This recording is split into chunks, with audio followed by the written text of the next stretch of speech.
That's way out of focus. Definitely gotta focus that a little bit better.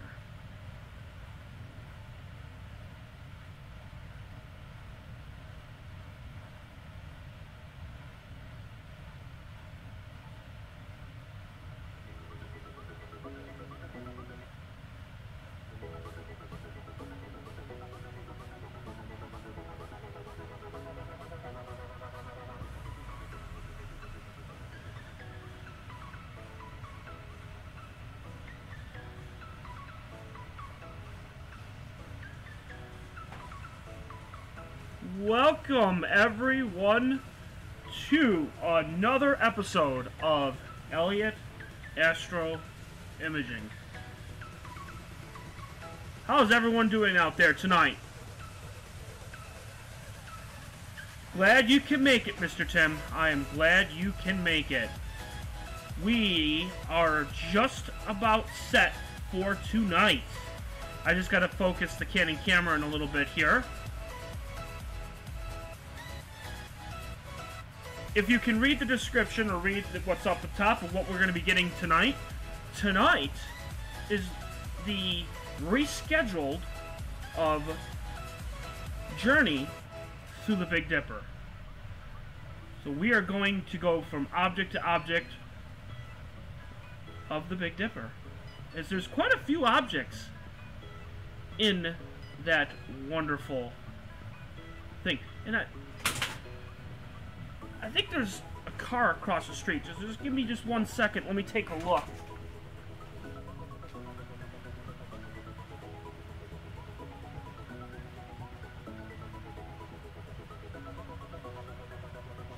Yeah, there's a car. Okay, now it's gone. Okay. Stupid car.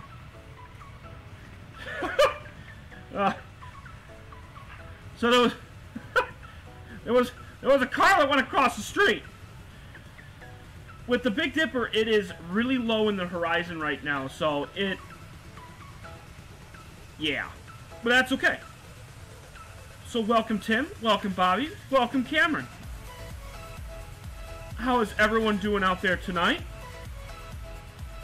We are doing great over here. We got some great shots so far. We are just waiting for the guider to kick on, and then we're going to start. Now, tonight's objects, the first one we're going to get through the journey through the Big Dipper is M97 and M108, which are some great objects. If you don't know what they are, M97 is a planetary nebula. It is the Owl Nebula, which is super cool. And M108 sits right next to it. It is a galaxy. It's a spiral galaxy. And they sit pretty close to each other, so they will actually be in view on both cameras. These are just preview shots right now, so they are just 5, 10, 15 second shots. So they're not going to be great right now, only because we're just starting out. And I wanted to see where we were in the sky. And the mount is working great. The mount is fantastic. If you look up where Starry Night is at the top, you can see M97 and M108 right in view, which is exactly where you want it to be. And actually what I could do, let me just pull it up here, and I'm actually going to zoom it in here, so then this way everyone can see what they look like. Well, we'll zoom in on M97 first, the planetary nebula, which is right there.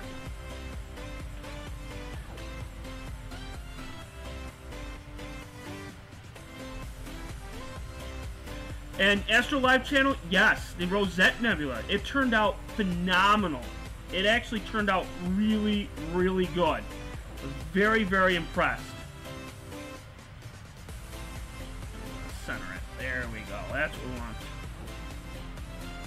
There we go. So that's M97. It's the Owl Nebula. Well,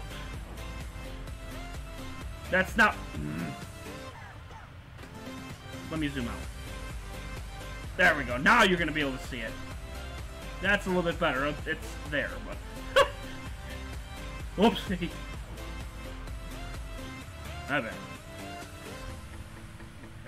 one's good. That one's on the south step, so it's just about ready to go for guiding. Almost. When I was moving it into the this place, and I moved it. Oops. That's okay. It'll still be in view, but I may have to move it again. Again, this needs a field flattener, like, big time.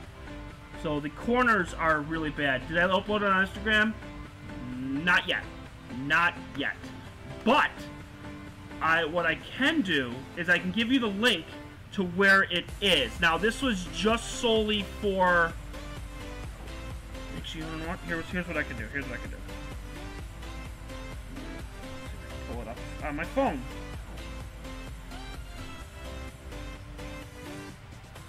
Just give me a second here.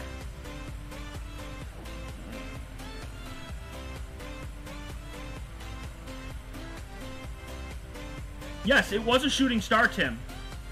And I couldn't believe it that it was a shooting star. It was unbelievable that I actually figured it out, and it was, like, super, super awesome. I was, like, blown away that it was a shooting star. Couldn't believe it. Let me sign in here. I gotta sign in for this here. By the way, we are listening to non-copyrighted music by Tobu. And I will add this into the description. We'll be good to go. Figured we gotta listen to something different. Not monetized, so I don't care. I've played their music before, so I'm not really worried about it. What the hell was my password? My password? No, that wasn't it. And we're guiding. Is this my password? Oh, shoot, that's the wrong one. Darn it! Alright, let's try this here. Let's see here. Aha! That's my password. Okay, cool. Awesome. Alright, so we're guiding. So we're going to start taking images now. So we're going to go to planner. We'll take short exposures to start out, just to see what they look like. But before I do that, I want to make sure that we are in great shape for focus, because when you're getting galaxies, you want to make sure that you are 100% amazing on focus. Because if you're not, then it's going to look like junk, and you don't want that to happen. So you want to make sure that this is good to go. And I got the electric focus, the AccuFocus here. So what I'm just doing is I'm just moving it just slightly just to see. That's a little bit off. So we're going to go a little bit to the left.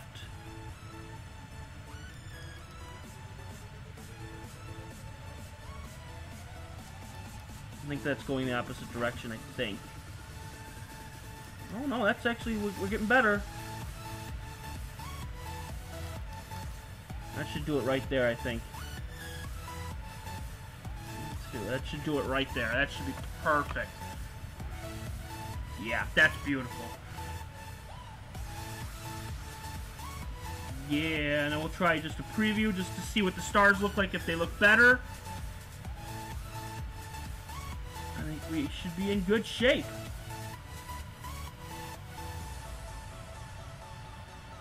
Oh yeah, much better. Okay, cool. Excellent. Alright, so now we're going to do the planner. 1, 0, 8. We'll start off with 6-minute exposures, and then we'll work our way up if they look good. Which I have no reason why they wouldn't be. I'll take 10. That's an hour. Nah, because we want to go to another object later on, so we'll probably do 5. And then we'll do a couple of bigger exposures. And there is no snow tonight, which is great. Which is friggin' awesome. There is no snow tonight. There's supposed to be snow this weekend. Alright, so now that one's gonna go. Now the next one we're gonna do is the Canon camera, but focus is still off on it. Son of a monkey.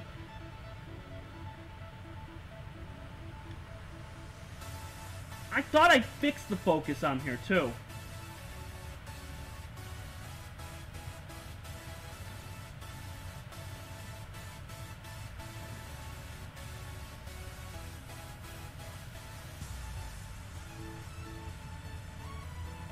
Yeah, I'm multitasking here, so just give me 1 second, because I'm going to post the on here, I have a link for the rosette and the cone. Give me a second here, posting it. Use full-size image. There it is. Copy.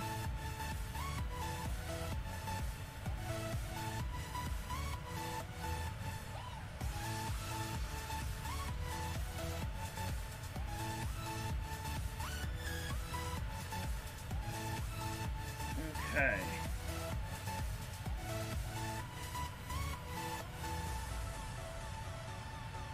There.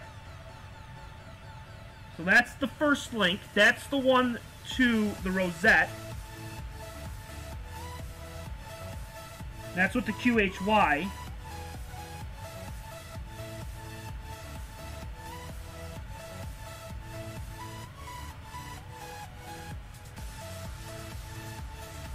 Okay. And then the cone.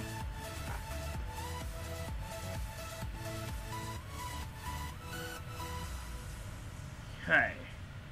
So I posted both of them there.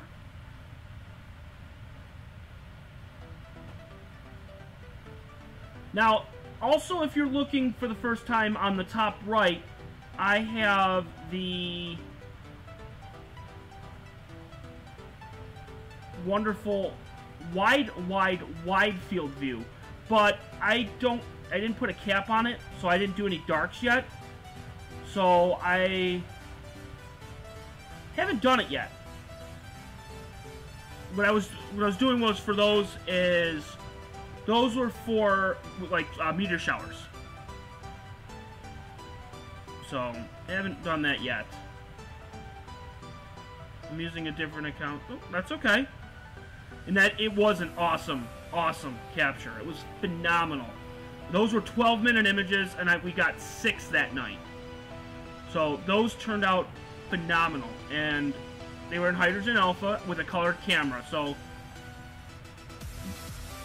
they're not going to be great because it's not monochrome, but hey, turned out really well. I have not done the Canon camera yet, like where I actually sit down and actually take time to actually physically get into it.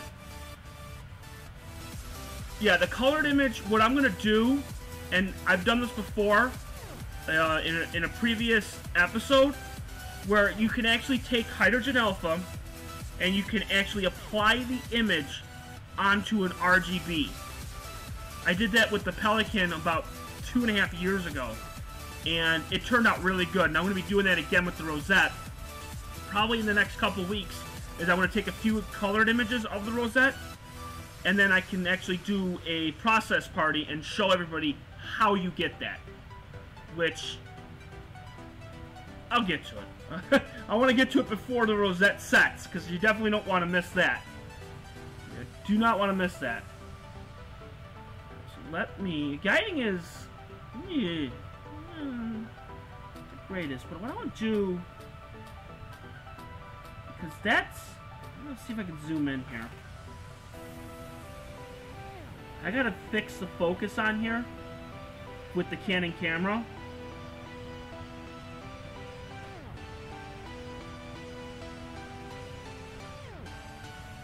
But that's where the owl is, right there. So you can see it right in view. Yeah, well, guess what? I can't, unfortunately, Amalite. I can't. Will the cars just freaking stop across the street?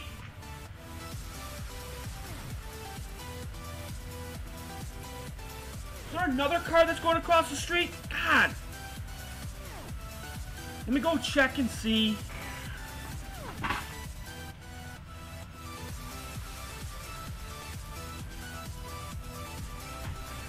God, I hate it when it's that low in the sky. Shit.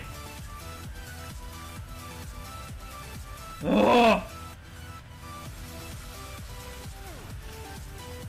Part of the reason why I wanted to do a short exposure for that reason right there.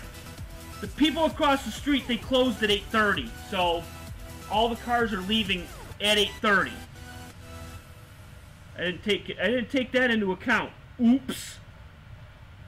Well, since that image is shot, let's see.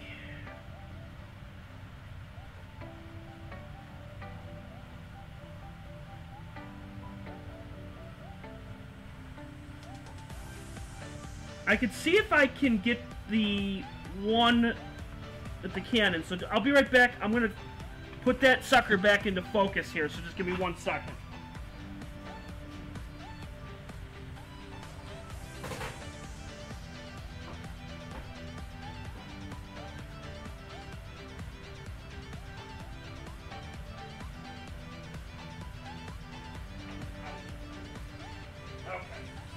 Try that and see if that worked.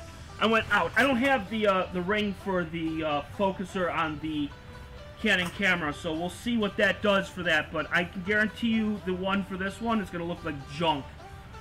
Alright, color, fit to window.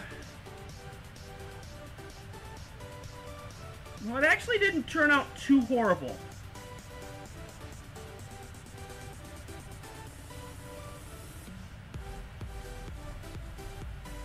The light definitely screwed it up. Yeah, I know. Careful with... sugar! And fudge cakes. Sugar, sugar, sugar. Alright, let me... Yeah, we gotta wait because the... Man, you know... The light from the car screwed it up.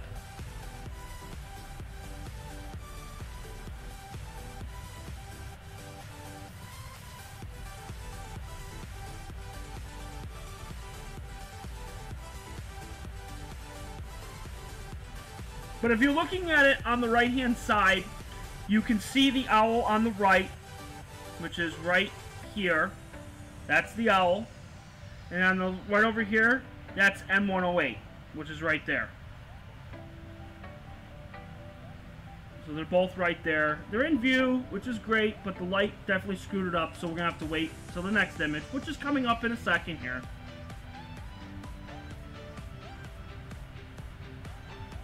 Let's see, did that put that one in focus? Let me see. It's a little bit better. Yeah, that's pretty good. Probably would have liked to have had it go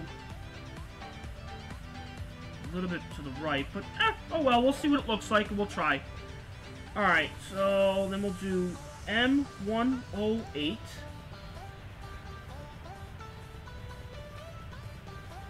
try...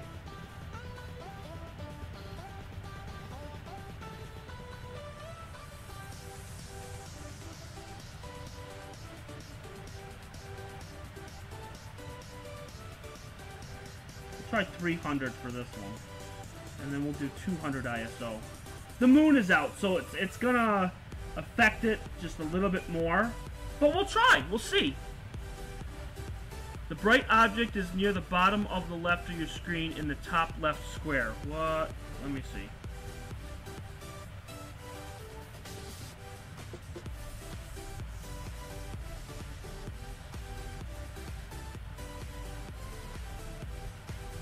That's a star. Oh, okay. That's my finder. So, that's my finder scope. And that's the bright star that's off of the Big Dipper. So, if I pull this up here, this is the Big Dipper star. So, that one, I think it's called... Merrick. It's called Merrick. And that is a second magnitude star. So, this one right here is Merrick. Hello, Charles. Hello, Melissa. And Melissa, I'm doing good. And if you're just joining us, we are getting M97 and M108 right now. We're just waiting for the images to start coming back in. And the furnace went off. It's a little cold. Brr. It's a little cold right now. It is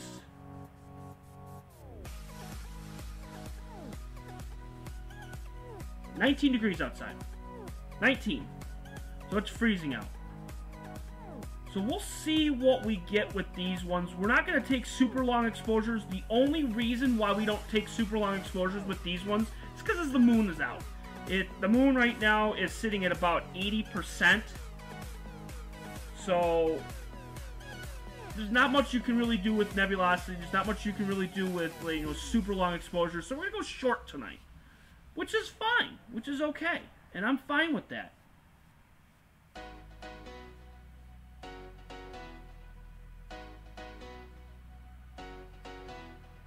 Let's see if we can bust out the exposure on the super wide angled lens.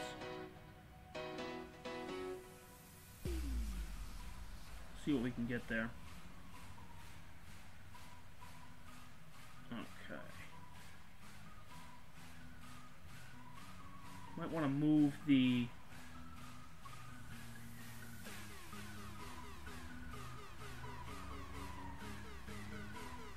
trying to get them both in view here, so this way you can see them both in the right camera. Is that good? Yeah, that's good. You can see them both. They're not going to be great. It's not going to be a spectacular image, but hey, yeah. And that's not a problem. I will have the edited version up within the next couple of days. So we got the people watching live. We got the people watching edited. I still got 5 or 6 more videos still to go to edit. So every day, every single day, you're going to get a new video. So just keep an eye. Make sure you're subscribing. Make sure you're hitting the notification bell. Hit that bell. Because you never know when I'm going to post a video. This might be the last time I'm going to be live for a while. Because we got a snowstorm coming in tomorrow and Friday. We're supposed to get between 6 to 10 inches of snow over the next, like, 4 or 5 days. So it's gonna be quite intense. Stars look good on this one, but about 150%.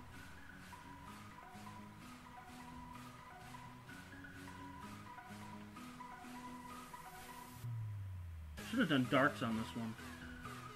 That would have been logical.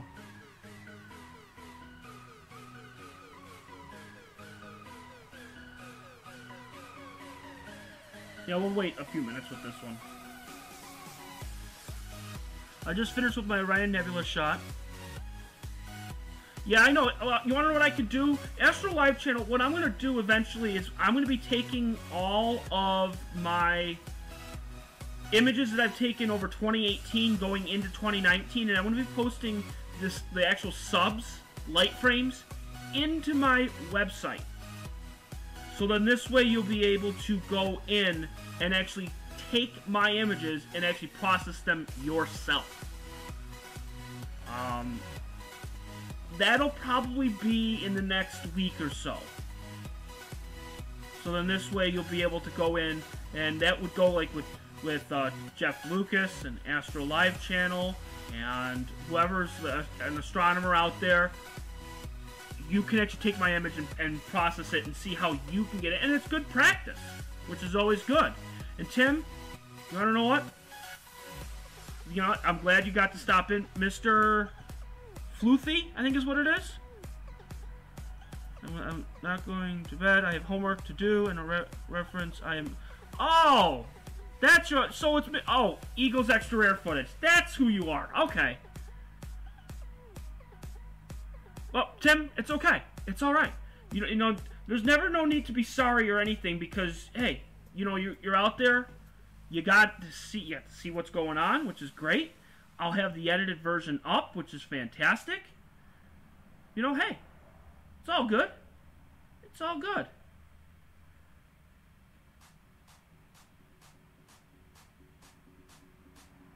That's too far. There we go.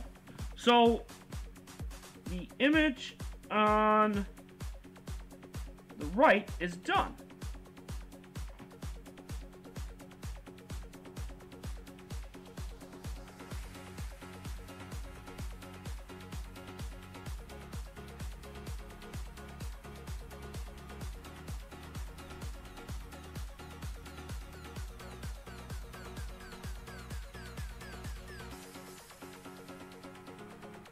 That'd be perfect. That'd be really awesome. I'd love to see your images. That'd be really cool.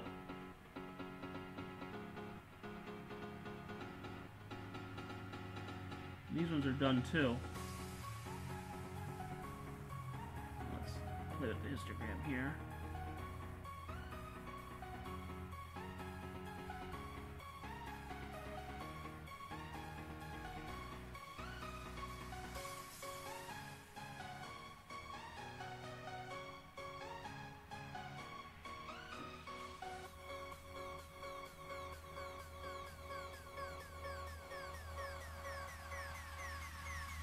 Well, you can see it's just on the edge of where the chromatic aberration is going to go nuts.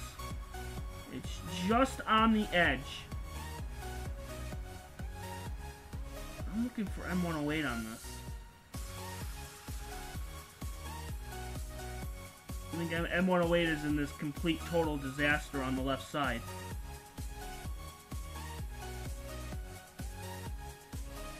You may have to lower the ISO down.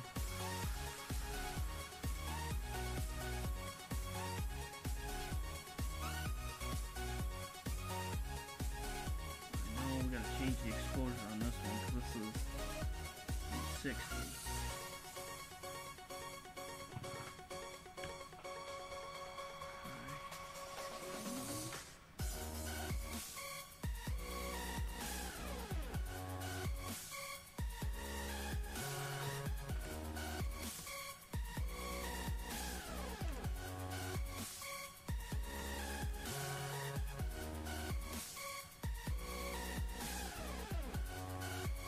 Okay. And hello, Butterfly. Welcome.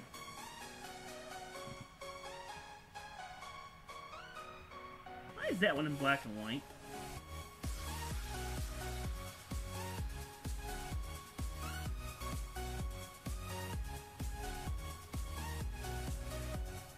Oh, there it is. It's up at the top left. Oh, man. It moved a lot. Oh, wow. Okay. And you can tell that this is not, like, you know, trailing or anything. The stars in the middle look phenomenal. We are going to have to really, really go nuts and try to get a field flattener for this. I know I've been harping on it for a while. But we can zoom in here. Because it's, like, right on the cusp of it for the chromatic aberration. Like, just barely on the cusp.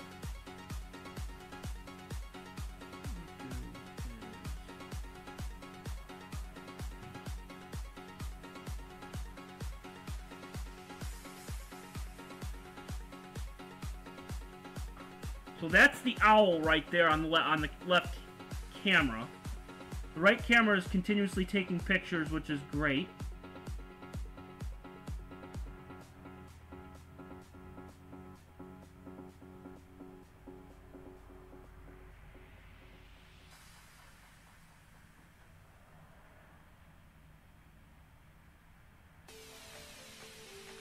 That's that one there.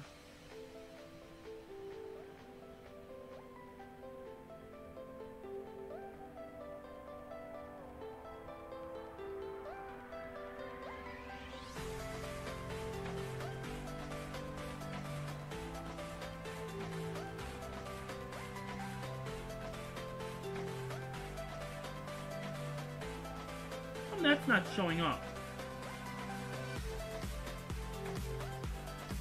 Oh. Oh. Alright, take care, Bobby. Amo, you want to know what... That is the Owl Nebula on the bottom left. So if you look at it extremely carefully, and I know this is not great, The moon is definitely washing this all out. It has two eyes. You can see one eye here, and then you can see one eye there. And this is the owl that sits right there. Now, where the galaxy is that's next to it, it's up at the top left, but it's in that chromatic aberration, so there's nothing I can really do.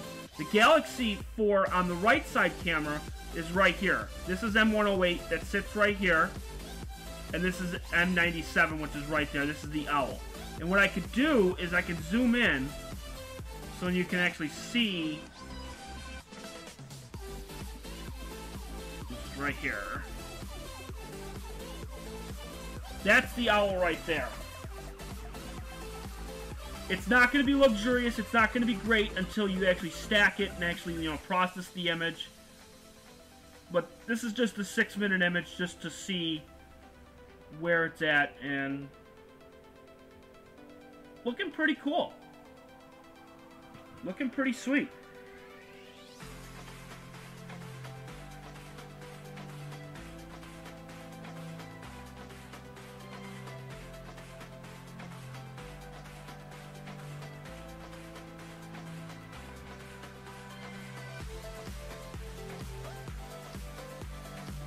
Actually, now that this is up high enough in the sky, now I can actually increase the exposure to 15 seconds on the Mead Finder, so that way you'll be able to see more detail. And what I can do is I'll take off the bullseye, and maybe you might be able to pick it out.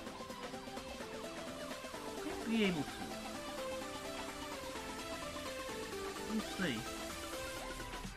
M108 is fairly faint. It's not exactly a super bright galaxy. And actually, I'll put the numbers in too. Thank you for reminding me.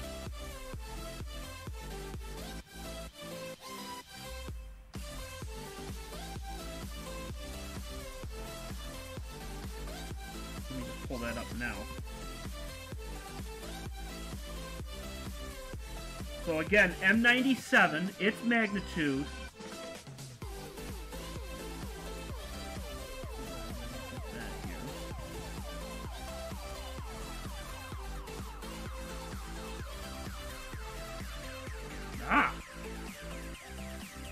Go over to the left.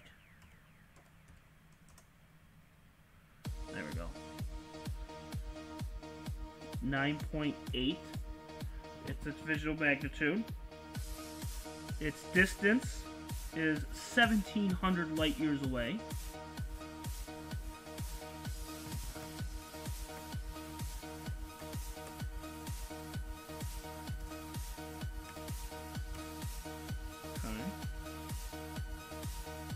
And its diameter is 1.7 light years. So it's very, very, very small compared to just other nebulas.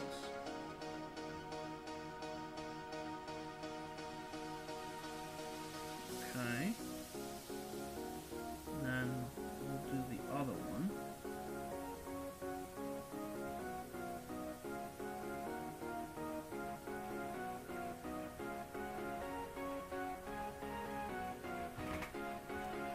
No. Why can't I copy and paste it? Should be able to. Oh, that's why. Copy.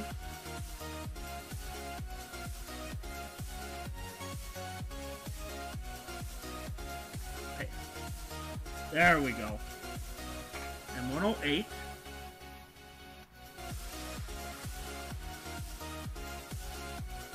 Its visual magnitude is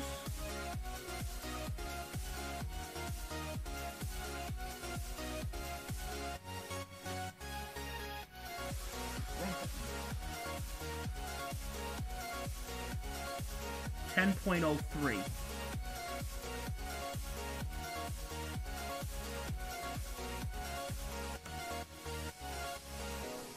Its light years is 32 million light years away.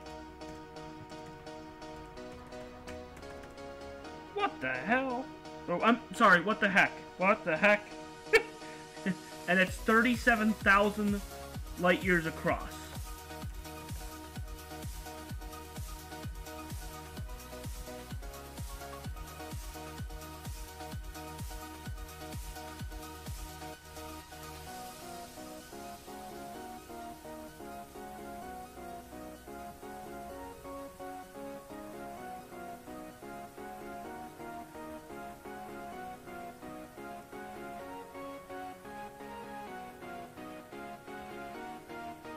There we go.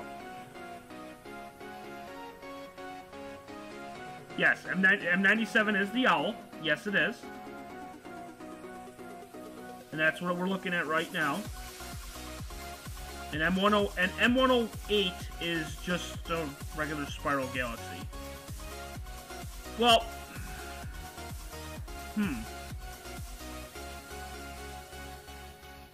the Sunflower Galaxy is fairly faint, too. These are mostly faint galaxies. You're looking at between 8th and 10th magnitude.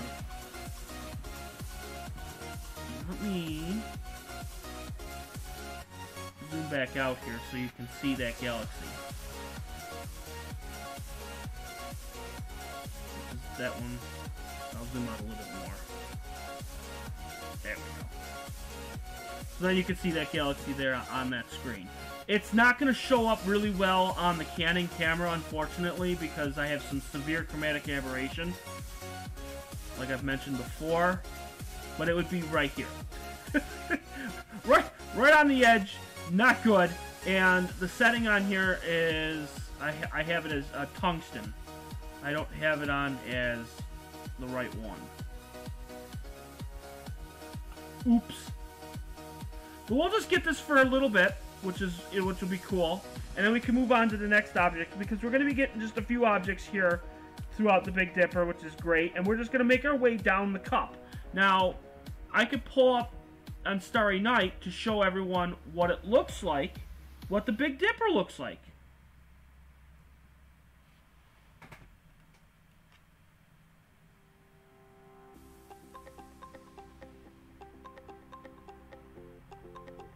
Okay. That's the cup right there. So if you're looking at the top, where Starry Night, you can see that's the cup. Okay? And then you have the stars Dubhe, which is up at the top left of the cup. Merrick, which we just talked about, that's the star that sits right next to M108 and M97. Then you have Thecta.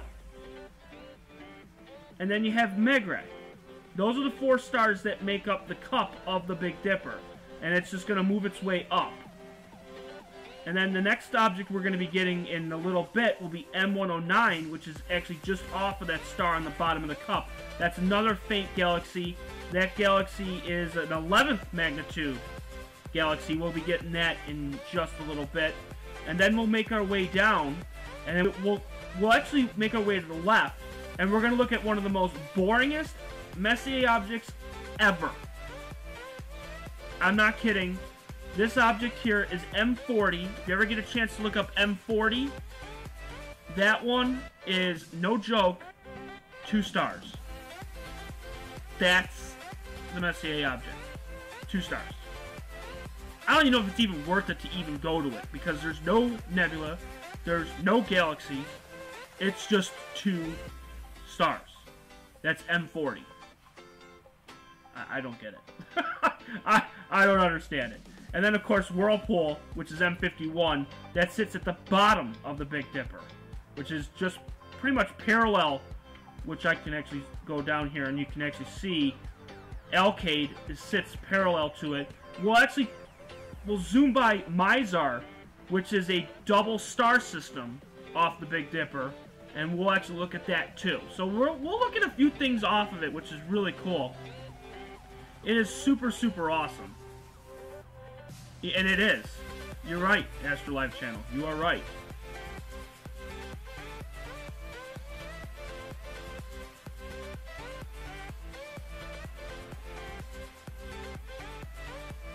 So the stars aren't moving for the image for the Canon camera. It's just the fact that there's just... When you look at the corners here, and I can zoom in here, they look like arrows. They look really bad. Yes, M29 is extremely boring too. It's like not even worth to even really image. And then you look at the middle stars and they are just looking really good. So, and then of course I bumped it. So I could. I mean, I could move the scope so that way they can both be centered again. I ran out of time, unfortunately, so that's why I didn't get a chance to actually get it. But if you look carefully, I think you can actually see the actual galaxy, which is this thing right here. If you look at the top left, there's a little smudge right there, and I think that is M108 in the view, and I think that might be M97, these two right here. I could be wrong. That's a 15-second exposure, so it's taking those images every 15 seconds. So the QHY is done, and it's getting a little bit darker, only because it's still pretty low in the sky. The altitude on it is still fairly low. I mean, you're looking at an altitude of 29 degrees. So it's still, yeah, it's still low. Now, of course, it's Ursa Major, and we got lots to do. Zoom back in here. And then we could zoom in on the galaxy. Find it. There it is, right there.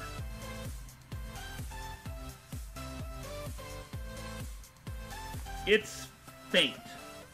So, it's a very, very, very faint galaxy. So that's a 6-minute image, and you got some detail. Not a lot, but some detail. I'm trying to get it in the center here so you don't lose any detail. There you go. You have a shot of... Oh, you do have a shot of it. Oh, I would love to see it. Let's see.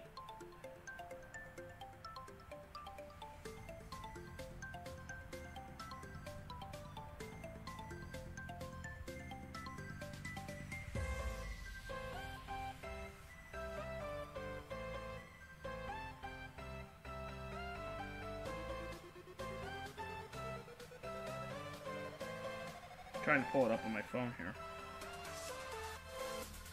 Come on.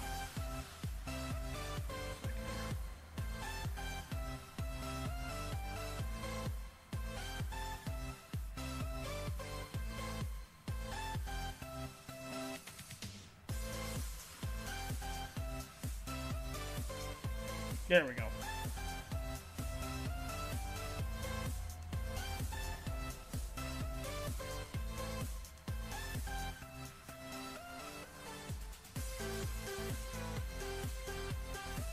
Oh, okay.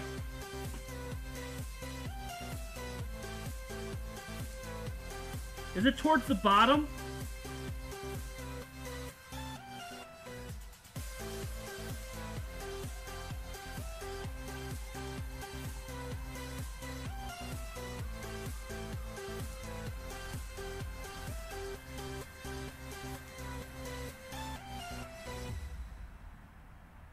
Oh, there it is. It's at the bottom left. Okay.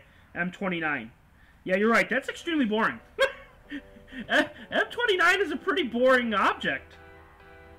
You got M3, M5, M13. That's pretty cool. Those are amazing star clusters. And it's the M45. The moon. Amazing as always. That's actually not... Wow. That's not a bad M33 you got. M33 is pretty dim, and that one's a real beast to get in light pollution. So you definitely knocked it out of the park with that one. So you did really good with that.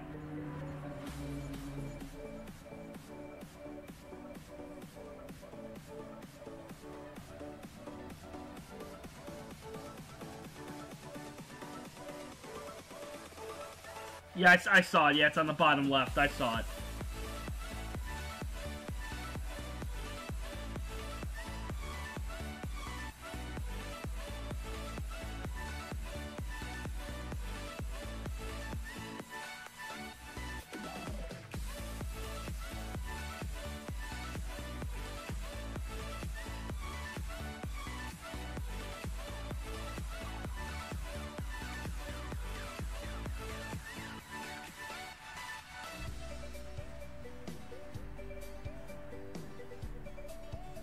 There's the Big Dipper here. 200%. What if I take the gain and bring it down to 8? What's that gonna do?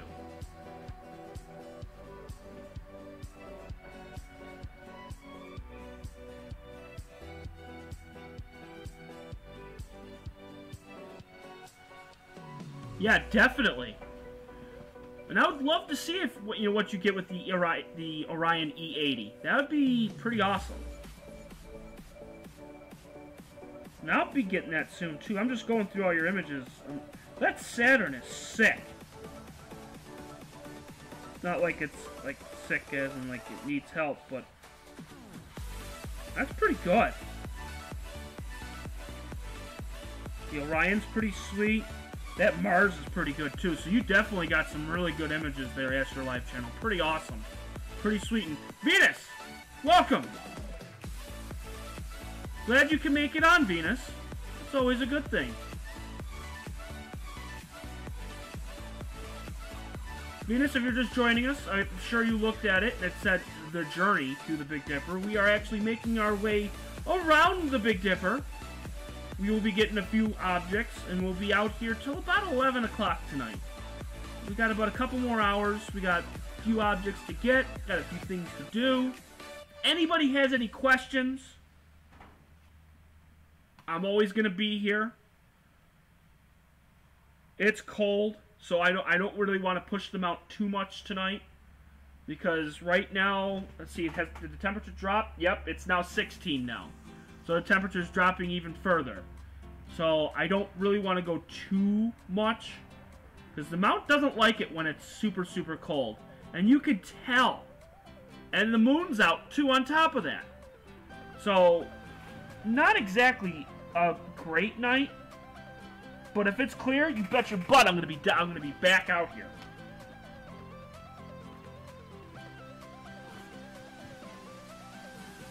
Brr. I did close that door, right? No, I didn't close the door. Oh, shoot. Let me close the door.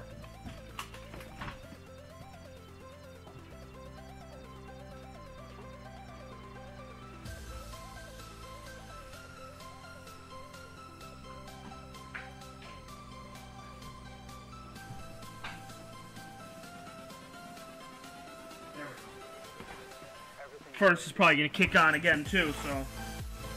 That's alright. Okay.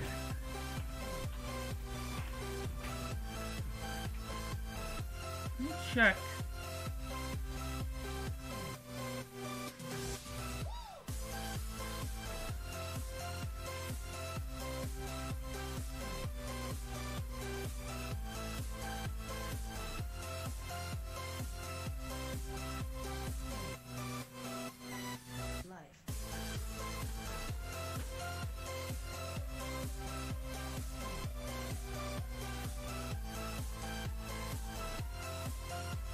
Try that and see if that works.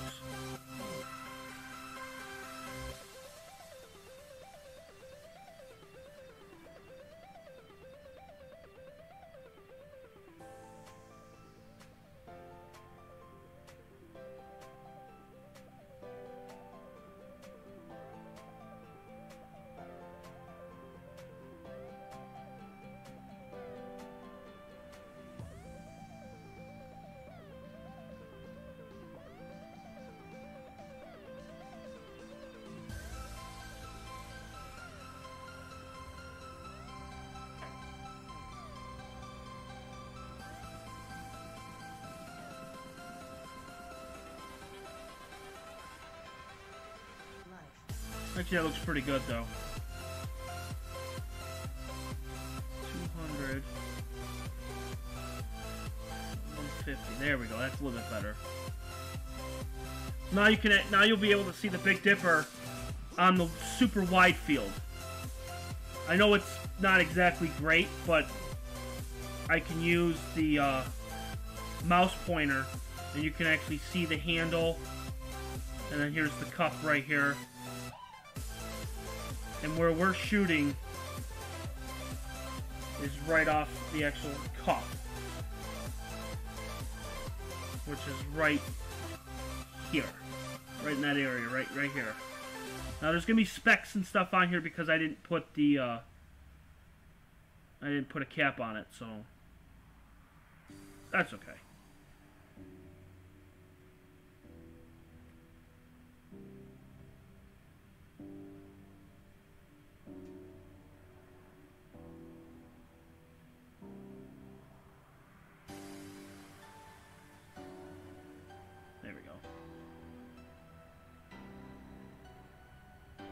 So again, we'll get this for a few more minutes, probably about 10, 15, not 10 minutes or so.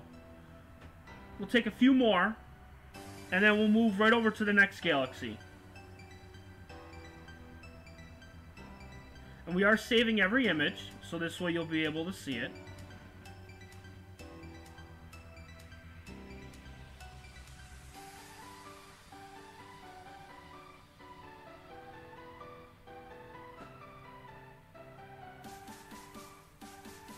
Moving this over here. There we go.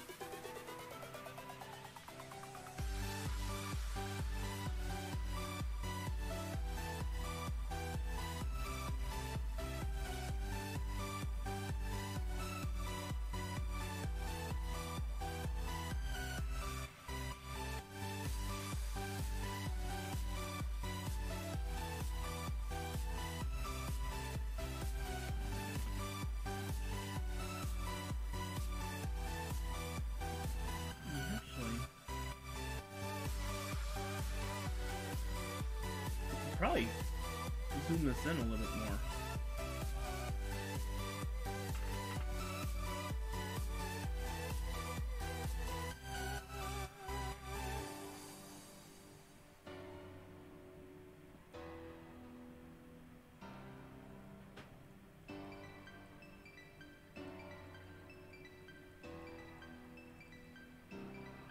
There we go. We can zoom it in a little bit more.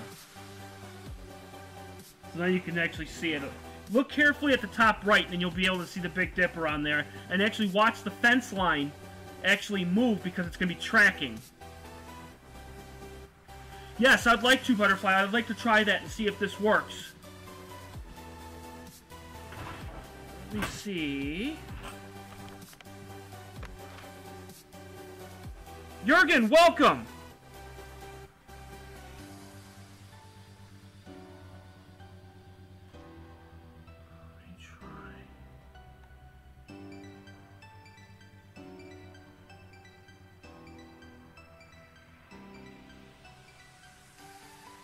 Turn down the volume here for the music.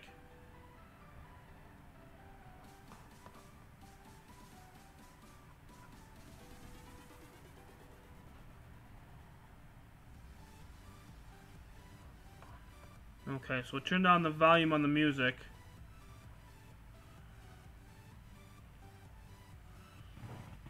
Twin Flame, welcome.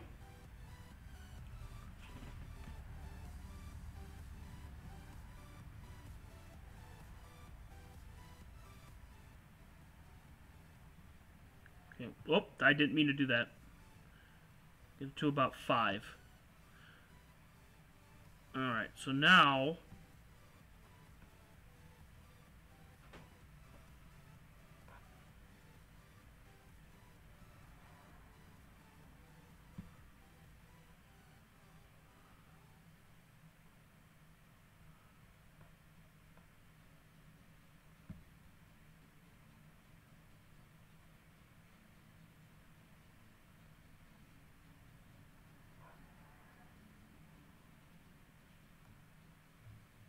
Hello, hello. Yes, okay, so we got you on. I don't know if we got you on for the actual stream. So let me see. If everyone can hear her, just mention in the chat. Hello, can you guys hear me? Hello, hello, YouTube watchers. Listeners, watchers. Watchers, listeners, this is butterflynyc. Testing, testing, 1, 2, 3. I don't know if they can. I think they can, because I'm watching the green thing for volume, and I can actually watch it. When you talk, I can actually watch it go nuts. Oh, okay. So I think they can hear you. I think. I'm just waiting for confirmation. Actually, you know what? I could just you watch it on here. Let's see. Jurgen says I misplaced the names of the objects. How? Oh. No, I didn't. Okay, Melissa says you can hear. Twin Flame says you can hear, so it's perfect. Excellent. Is my sound loud, or do I need to turn up the mic? Oh, no, I think you're good. It's good. Okay, perfect. Excellent. I'm just hearing it on my phone just to see. Let me just see. Are you planning on having like different, like featured co-hosts, like occasionally? Yes. Like, excellent. Yes, I would love to. Yeah, definitely. Okay, Chuck says I'm low. Okay, let me see if I can fix that. Okay. Right. Fix that here. Let me see. How do I do that? Oh, I know how. Just keep talking. No, I got it. I got it. Here. Okay. There we go. Now I think you're good. Okay, hello. La la la la la. La la la la la. There we go. So all I did was I just changed the volume on that. So now we should be good.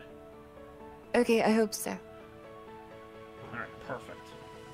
Yeah, what I'd like to do, like I asked Venus and Mars, I asked her if she wanted to co-host a couple of shows. She's running through some internet issues right now, so right now she's going through the motions with that. So hopefully she'll be on. I got you on. Maybe one time I'd like to get Jurgen on. Chuck, I'd love for him to come on. Emil, I'd love for him. Especially Chris Astro, I'd love for him to come on. So I'd like to get at least a couple guests as I go along.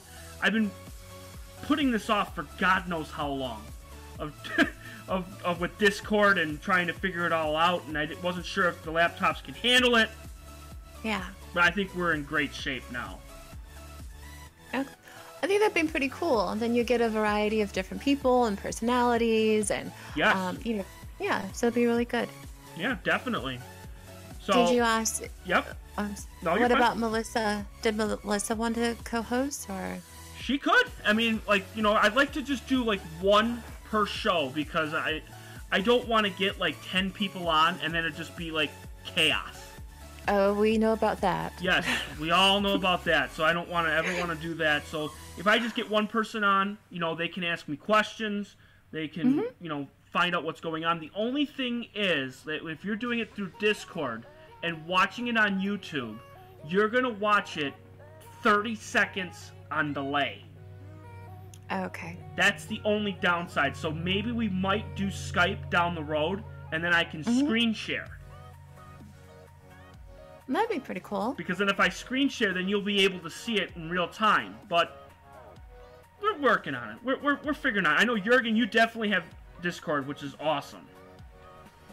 I know Charles has Discord. I know that... who else has Discord? Well, of course we know Ron does. Yes. You do. Venus, I know you do. You did. I don't know if you still do. So, yeah. A little bit of clouds coming through, but no chaos. Exactly. We don't need chaos. Oh my goodness. So, It's too funny. if you were looking, I know you joined late, but we're going to be doing the journey through the Big Dipper, which is pretty awesome. Yeah. And right now we are looking at M97 and M108. So you have the Owl, which is M97, and then there's a Spiral Galaxy, which is M108. I see it. That's the far left. Okay. Yes, correct. Now, the far left camera, I need a field flattener for it. So, like, if I were to... I know this is going to be on delay for you, and I think you did see it before, is what happens is with refractors is it warps. It warps the image. So the ends look really bad, so you need a field flattener which reverses the what is it? The chromatic aberration. Okay. That's what I have on the right camera. So if I were to go on the right camera and zoom all the way out and actually go right to the corners, the stars look great. There's no, like, aberration or anything. And what are we looking at on the DSi on the far top left? Yes. What is that one? The DSLR, that one is the Owl. Oh, okay. I can actually, Gotcha. I'll match them both so this way you can see them on both cameras. Well, actually, I moved it. Hang on. Okay. Here we go. We're going to move it in. And then what I was doing, I was showing you the disturbance on the aberration. But here, I'll zoom it back in here. There we go. Of course, it'll be 30 seconds. Just gotta Wait for the time to catch up. Now, the camera on the top left is the Me DSi. That is my finder scope. Okay, gotcha. Okay, so what I use that for is, like, if I'm looking for an object in the sky, I can easily just go right to it and put on a bullseye and center it. So I'll just put a bullseye on, and then we can just move it. Like, I'll be doing that in a few minutes. I can move it, and I can get it centered to be perfect. I don't even need to look at my star. I don't need to look at my program. I can actually just look at the sky. That's pretty cool. It is really awesome. This takes place of a red dot finder. Mm-hmm. So I don't have to worry about a red dot finder. I don't have to look at the sky and say, I think I'm in the right position, but I'm not really sure. Okay, and what was that thing that you were using that time that sounded like you were giving Ron and hearing tests? That loud alarm beep? What was that? Do you remember a couple streams ago? It like when it would lock into something, it was like ee! Yeah, what that is when my session ended. So okay. Every astronomy program has it where if you do a session of say 10 images or 15 images, when the 15th image is done, it'll beep. Mm-hmm. And it'll be a loud beep. Well, I forgot to take the volume off on the first computer, so it was carried over, so it was a loud beep, and it was, like, ridiculous. Well, yes. I changed it, so now you don't have to worry about the beep anymore. I fixed that. The same, because I think the Canon one does the same thing. But it'll be like, it'll sound like a, and it'll be, like, really loud. So I don't have to worry about that anymore. Thank God. Yeah. No. That alarm sound was deafening. Yeah, and I apologize. Like anything like anything anybody ever does, it takes time. Mm-hmm. You forget that things are on, and it's just always so much fun. No, but you're doing an amazing job, and like you're so devoted, and yeah. I'm sure everybody appreciates it. And I think they do. I really do. You know, these streams have come a long way. I don't know if Melissa or Charles or Jurgen or Venus or yourself or Astro Live watched the older streams from 2016 and 2017, and even last year. Huge difference. Huge difference. Oh yeah, definitely. I've seen some of the older clips, the videos that you sent me. I watched them, and it's a huge difference from your even just last year and the earlier ones, and like what you're doing now. Like you've grown like so much. I mean, even though you were capturing some amazing stuff then, but it is a huge difference to see the growth within a short amount of time. Yeah, and I appreciate it. You know, I just want to have this stream where to look at it and other people say, wow, that is really cool. And I'm so glad that I can do the edited shows now too. So I don't expect you or anybody else to sit there for 4 hours. Yeah. I don't expect that.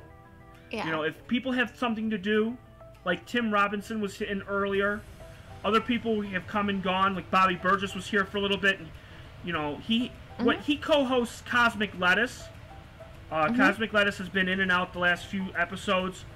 He hosts his own show at 9 p.m. Eastern every day, Sunday through Saturday.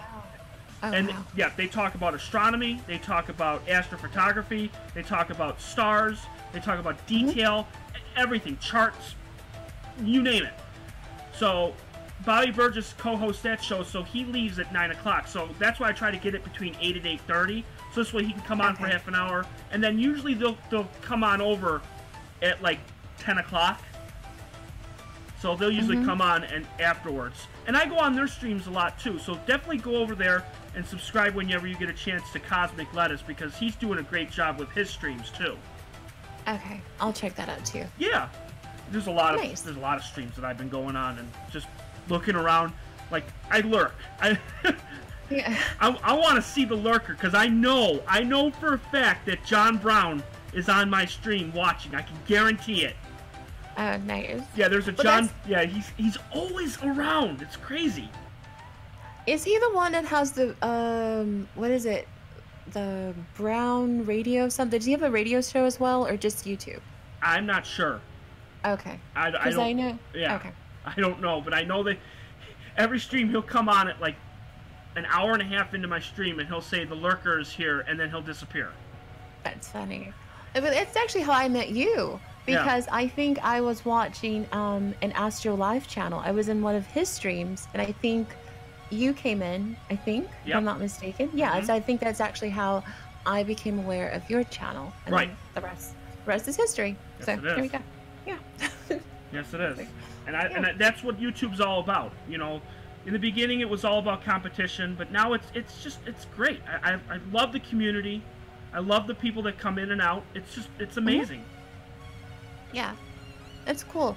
And I do think it's cool that you've been doing the condensed shows because, if, for the people who didn't catch the live show, like I didn't catch a bunch of live shows and I was away, Hmm. and I wanted to support your channel. So when you were doing the smaller ones, I was like, it was actually kind of good, Yeah. because it's like, oh, awesome. Yeah, because there's a lot that I missed. So it was like, doing the condensed shows for the people who didn't get to catch the live show. It's a pretty clever idea. And what entails with that, it's vigorous, because I had a crappy laptop. Pardon my French, but I had a bad laptop, Hmm. and it would take me like 5 hours to render episodes and go through it would take me forever. So I stopped editing videos last year. I didn't edit a single video in 2018. But Oh I my but I gosh. got a new laptop, and so now I can actually edit episodes in like 25 minutes. Like That's pretty good. yeah. What I just do is I just go, because the rendering process, what it just does is it takes it frame by frame. Hmm. So if you do a 4-hour show, it takes me 4 hours to actually rewatch it and cut it down. But the actual render process usually is between 25 to 30 minutes, Oh wow. which is really, See, really nice. there's not a program where, let's say, you have the complete file and then you just do like, every hour, or you like to condense like the parts where it's just silence, or, Yes. not a lot was going. Okay, Yes, got you. correct. Makes sense. So, like, Okay. there's certain times, like, where I'll say, all right, we're going to do an image, we're going to do this, and then I wait, like, 10 minutes or 5 minutes where nothing's going on. I'll Mhm. condense that. I'll usually, because that 2 hour and 40-minute, what was it, the processing party we did? I condensed that to 4 14-minute episodes. So, you got to see different ones. So, you had 2 QHYs, which is the camera on the right, and then you Mhm. got 2 Canons, which is the one on the left. And then I'm still going to do 2 more, which is what we got for the Comet. Haven't had time to do that yet. Okay. Now I think what we're going to do is we're going to go to the next object, I think we should. Okay. I think we're going to have some fun. Excellent. Yeah, because I'm not hearing the music right now because I'm just listening to the audio on Yes. Discord. Correct. Yeah, because there's too much of a delay, from Good the idea. YouTube. Yep. Yeah. Good yeah, idea. so- yeah. And that's fine, is because what you could do is you could turn the volume down on YouTube and Mhm. turn up the volume on for Discord, so this way you can hear me and we can interact while you could still see it on YouTube. We'll figure it out. Yeah. No, because I'm watching YouTube. I just have it muted, but I'm watching the live stream. I just have the audio part muted. So. Gotcha. Yeah. But I mean, like, I guess I don't really need to hear it on both, like, because I can hear you right now on Discord. So Very it's true. all good. Yeah. So, but I do miss the music. Like the music in the background's kind of cool. Gives the atmosphere. So I'm missing that I part. wonder how we can do that. I don't know. I'll have to really figure that out. I don't know, there's Yeah. so many different things that I love to just tinker with, but not too much. So we're gonna stop the guider, and we're gonna stop that. Whoops. There we go. All right.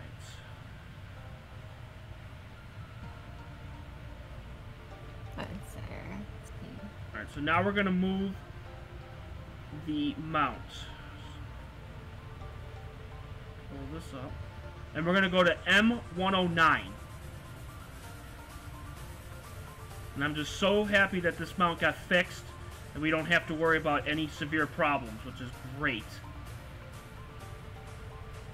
That's the mount that like was taking forever to come back and get repaired and Yes, everything. exactly. I remember that. And then there was the whole taping situation, and Mm-hmm. then the hub issue. It was a lot. Yeah. It was a lot. It was a lot of problems, one after another. And I Yeah. think this is all figured out, which is great. Lower the exposure down because we're getting now. What I'm doing is we're actually going down the Big Dipper. So we were at the bottom of the cup, and now we're going to start going down the handle. Or down the cup. So we were at the... Okay, I'm sorry. We were at the top of the cup. We're going down to the bottom. I'll pull it up on Starry Night so you'll be able to see it. I know it's confusing. I apologize. Oh, Jurgen's asking you to send your Discord. Oh! Here. Yes, I can. I can do that right now. That's actually a great idea. I don't even know the damn numbers. Because I know there's like 4 numbers that are after the name. Oh, that's right. That stupid thing. Okay, Let's see. I got it here. So it's... Let me move the focus here. Astronomy. Number 8348. There we go.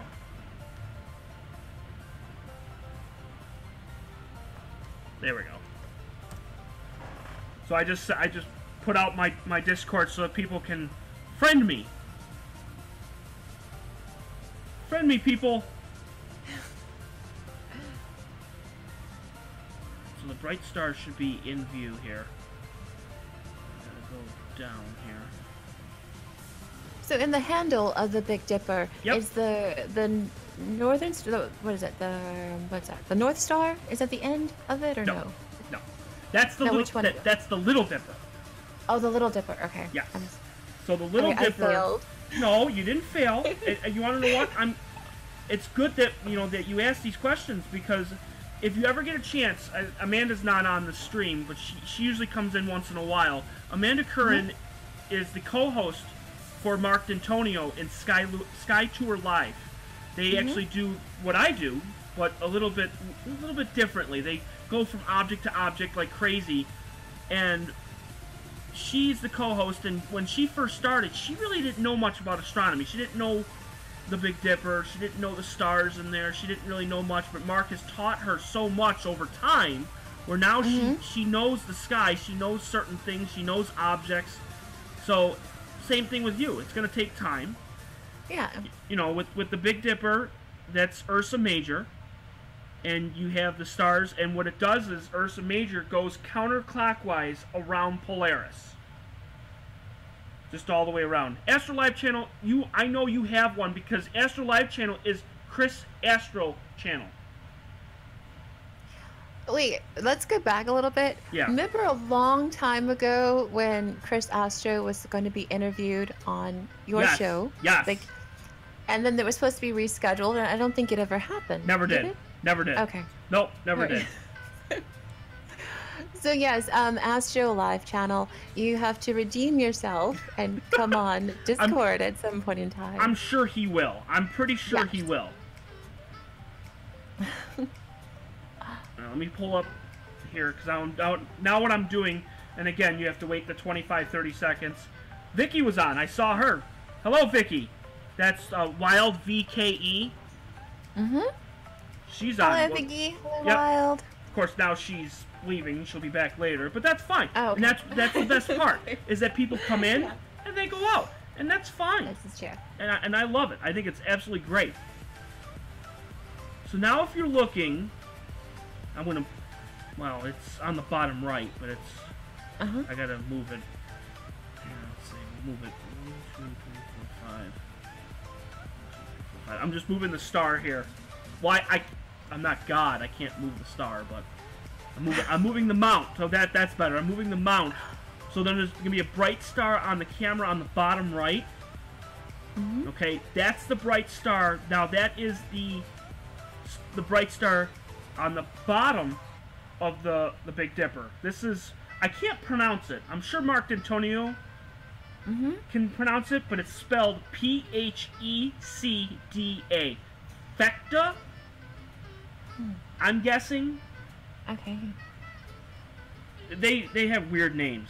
So Yeah, they do. I can never really understand the names, but it's Thecta. Mm-hmm. And that is at the bottom of the Big Dipper. So now what we'll do is we'll sync it. I think Astro Live Channel might be wanting to come on now, actually, it looks like. He says I'll be right there. He most certainly can. Awesome.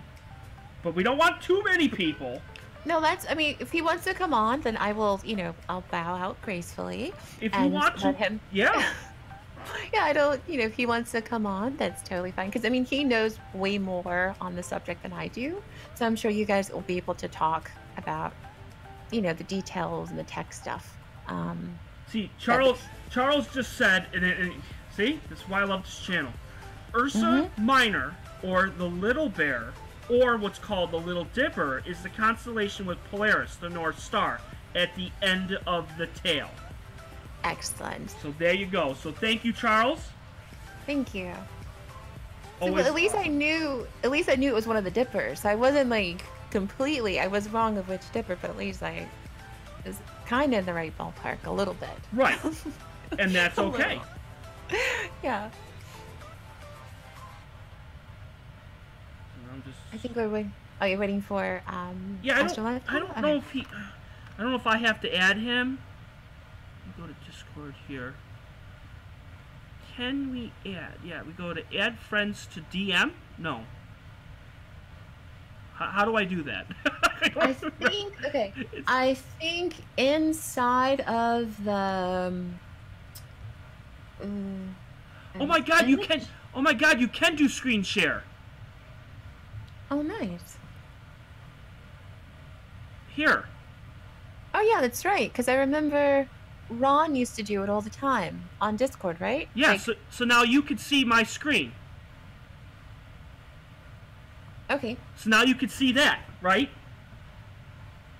It's my... Look at that. It's OBS, but you can see it. So now you can see it live, I think. Yeah.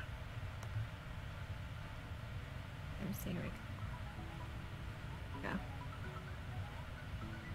Yeah, I did. Perfect. Excellent. So now what I could do is, now I can work on the other laptop. Well, because I have, as I said before, I have the 2 laptop stream.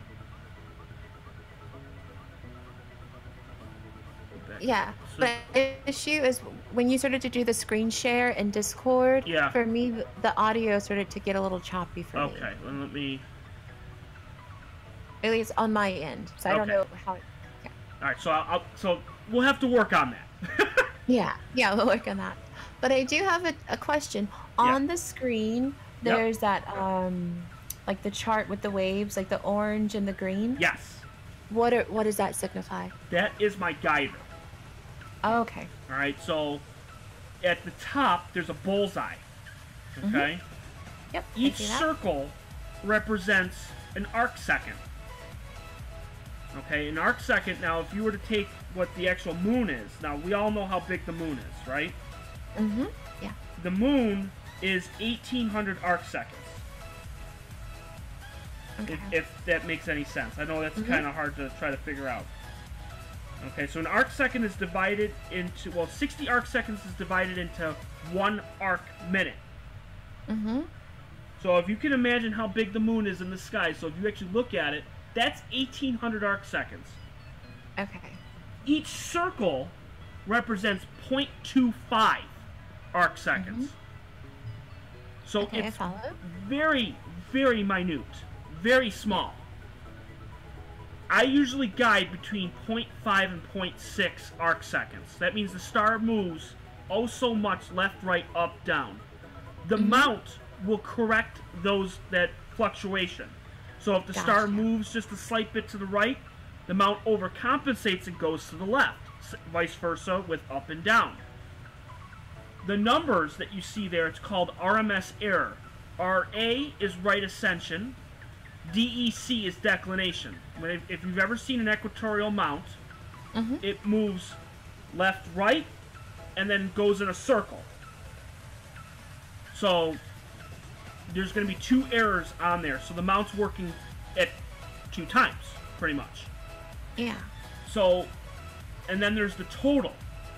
So, when I stopped the mount, it was at 1.22. That's not exactly great. That's not good. Usually I want to be about 0.5. Now, the colors for the graph, that's the right ascension and declination. Right ascension is orange, declination is in green. Okay, got you. The dashed lines, there's one dashed line up at the top, and then there's a dashed line at the bottom. Each line represents 2 arc seconds. And then there's a solid line, which is hard to see, but there's a solid line between the 2, that's 0. You want to get both lines as close to 0 as possible. Okay. And that's... Yeah? No, I'm saying, I was just going to say, I see it towards the right, that's what's, it's getting more towards the line. Wait, who's calling? Sorry. Yeah, so I don't know if he's calling from the Music Power Hour. I don't want to answer it because it's going to end this call. Oh, okay. So let me see if I can add him. Hang on. Okay. Hang on. Here's what I'll do. I'll go to add friends to DM. I'm doing like 5 things at once here. Where are you? The Chris Astro channel. There it is. But it says create group DM, but I don't want to create a group DM. User settings? No, that's definitely not it. There's got to be a way you can add somebody to the call. There has to be. There has to be. Let's see.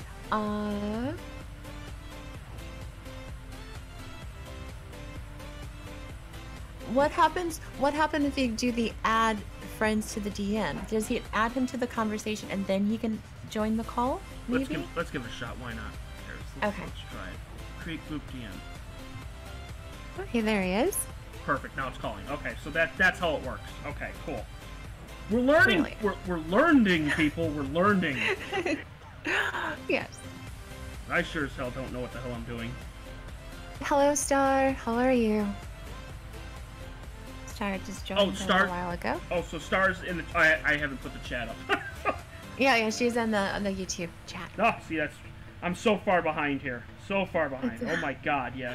That's okay. Yeah, you have a lot going on, so yeah. And I got Jurgens too, so I don't know. Can we hear Chris Astro channel? Chris, are you there? It's weird. I see the ring lighting up for him, but I don't hear him. Oh, and he boy. said so. Oh man. So. Okay. I'm gonna take a long exposure and see if I got the galaxy in view, because I don't see it either. We'll take a 4-minute exposure and see. Wait, that's not 4 minutes. Oh my god, I'm such an idiot. 480 is not 4 minutes.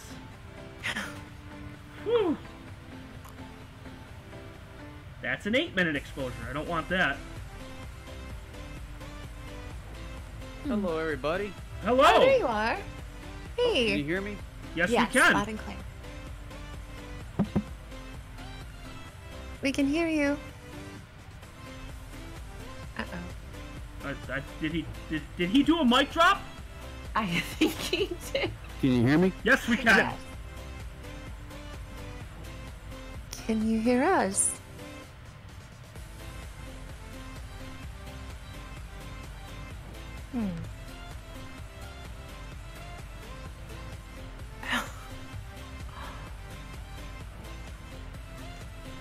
I think he's working it out, I think. I think so. I mean, would it be easier if I, leave so you can call him directly, or just No, want to make sure his sound's okay? I think it should still work. I'm pretty sure it should work. Okay, great. Well, hopefully he will... Awesome. Nope. Oh, there. There you are. Sort of. Probably. Are you there? I sure can. I think he's talking to somebody, I think. I think so. There must either be a super delay, or he's talking to someone else. So... I hope there's not that big of a delay. Oh, God.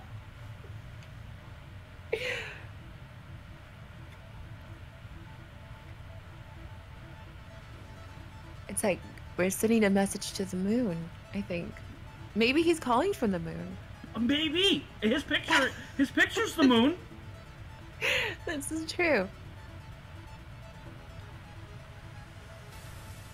We are trying to make contact. Can you hear us? Almost like I'm broadcasting from the moon. Always like a slight delay. That's a huge delay. That is crazy. I wonder why the delay is so big. You want to know what it is? Is he listening through YouTube? Oh, yeah, that's what he might be doing. He's probably listening through YouTube, and he's probably responding through there. So he probably has to lower the volume on YouTube and turn the volume up on Discord. I bet you that's what it is. Wait 30 seconds, and he'll probably get it.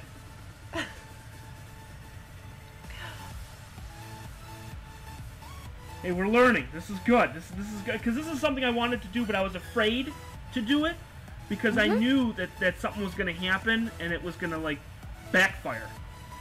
Yeah. But why not? You know, give it a shot, and then I can always rewatch it and see exactly what went right, what went wrong. So then 2019 will be the best year ever. Awesome. So right now I'm actually in the midst of taking an image right now to see if I got the Galaxy in view. I turned off YouTube. Yes, he turned off YouTube, so I think we're live. Well, he doesn't have to turn off YouTube. All he's got to do is just turn the volume down. He could turn the volume down and watch it from there, and then interact with us. At least I think so. I think so too. Yeah, I think I got the Galaxy right in the middle. It looks like. Okay, so which Galaxy are you capturing right now? This one is going to be M105. Hang on, let me. M109. I'm sorry, M109. And I'm gonna zoom in on it. Should be right in the middle. Now the stars are gonna drift because I didn't have the guider on in the beginning. Where is it? Gotta find it. I'm looking for it. There it is. That should be it right there. So I'm going to take another image here, and it should be a little bit better.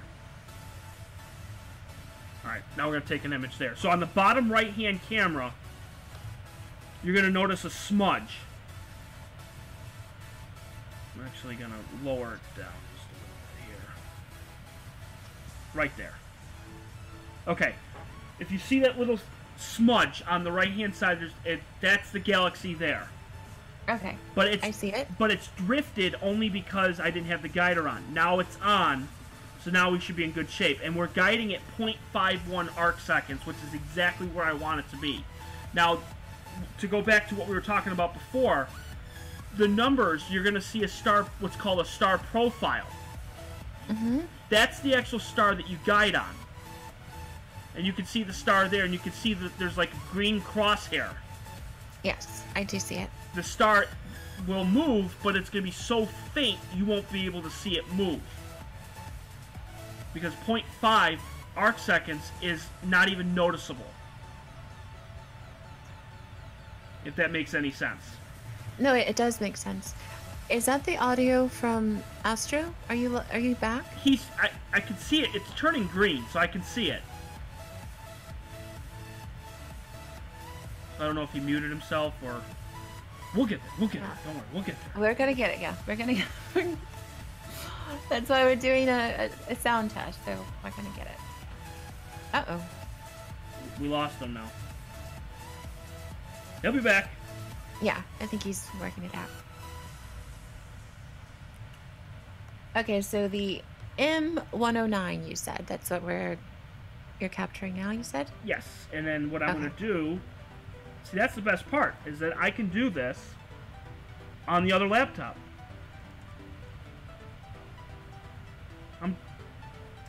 changing that. So M109. And then I love OBS. If you ever get a chance to do a streaming for anything, OBS is with online broadcasting systems. By the way, I hope you're checking the chat because I haven't checked it in like 5 minutes.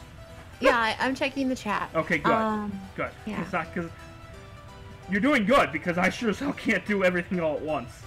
No, of course, I understand. You've got like a lot you're doing and trying to fix the sound. He's on Star right now. He's on Discord. Yes, I am. Doing the call from Discord. Which is awesome. Star was asking if you were using Skype. No Skype yet. I want to figure out Discord first, and then I'll do Skype next. The only reason I'm doing Discord now is because it's on this laptop. I don't have Skype on this one yet. That's part of the reason. Wow, this one is ridiculously far. Oh my god. If we thought that the other one was far, wait till it updates on YouTube and you'll see how far this is. This is ridiculous. 82 million light years away. Oh my goodness. That's insanity. It's phenomenal. 190, the diameter of this is 194,700 light years away. Hello to Mark. Mark, from the Sky Tour live stream. He's on. Mark is on. He's tuned in. That's on. super awesome. I love Mark. He's awesome. Yes, he said hi to you. He said hello. Hello, Mark. All right, so the image finished. It's not exactly great because this was only a 3-minute image. But that's M109, right? That little smudge next to that star. This one right here, this is M109. This is 82 million light years away. That's ridiculous. That's crazy. It is crazy. Phenomenal. Now we're gonna take a longer exposure just to see what we get. Because that was a 3-minute exposure. We're gonna do a 6. M109. Alright, there we go. So now it's gonna start the exposure there. And then we'll take a look. I don't really see it in the oh, there it is, right there. Yeah, it's that little smudge. Ugh. This camera sucks. Well, the camera doesn't suck. I need a chroma corrector, so yeah, that's it right there. So I'll take a longer exposure with this one. Okay. And then we'll go back. We'll go to image, and then we'll take 5-minute exposure. So then we'll do M109 and go. So now it's going. Yeah. Astro Live channel, are you going to try to reconnect on Discord? Are you giving up or are you going to try again? I don't know if he's going to give up or not. I don't know. Why? I hope not. I hope not, too.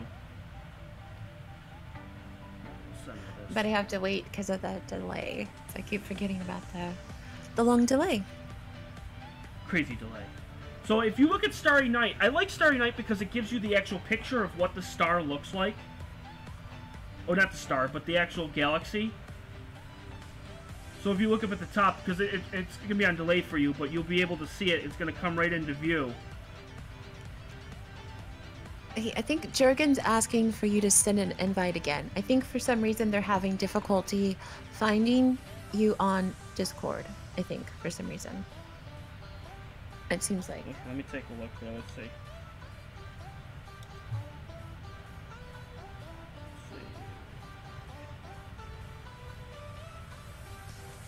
Go to Discord.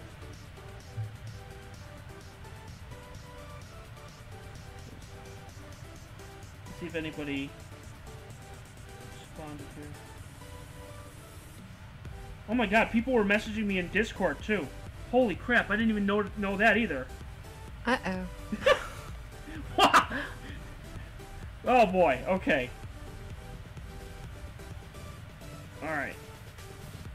Oh, it's Star and Charles are in Discord for that. Oh, because it's under my other channel. Okay.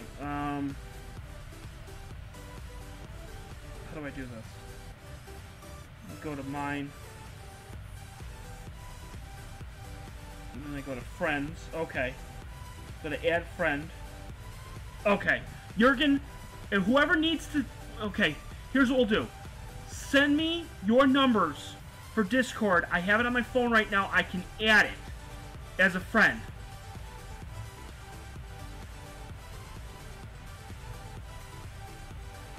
Because that's something I can do.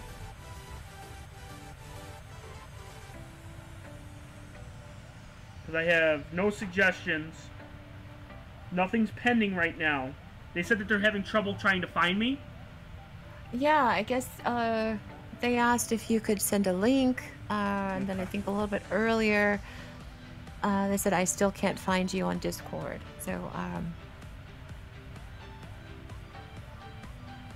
Okay, Melissa put out 8348, so I see that. So that's my numbers. I'm too stupid to operate. Astro, no, he was doing great. I remember last time he was doing awesome. Oh yeah, it was. I think it was just the sound issue with the delay from YouTube. So hopefully he can try again and just listen to the audio directly from Discord. Okay, so here it is. 30, so it's Jurgen K 3081. Okay, add.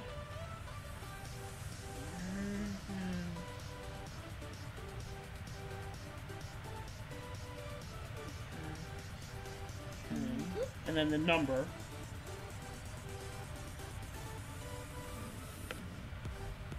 Send. Success. So I just sent it to him. Excellent.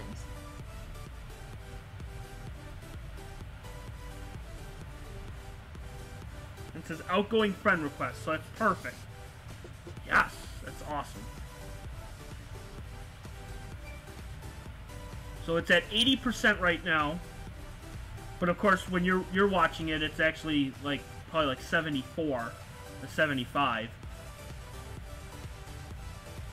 And how long is this one you're doing? This is a 6-minute exposure. So the one on the right is 360 seconds.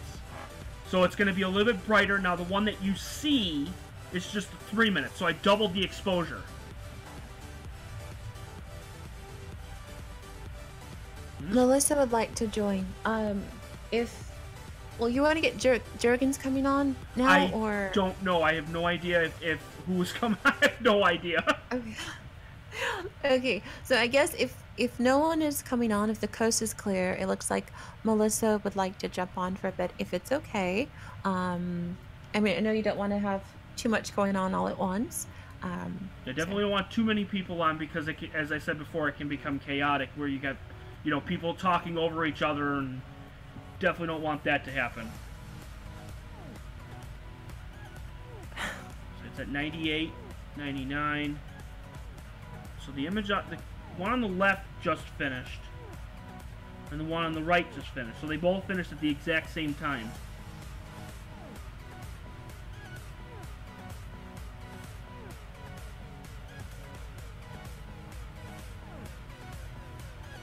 I found, God, the aberration. I found the galaxy. Well, it's the aberration. So the stars are going to look like it looks like they're pole. Mm-hmm. So it's going to look really bad on the one camera, but the other camera should be really good. So I'm going to change the histogram here. Yeah, you could definitely see it. I'll zoom out a little bit here.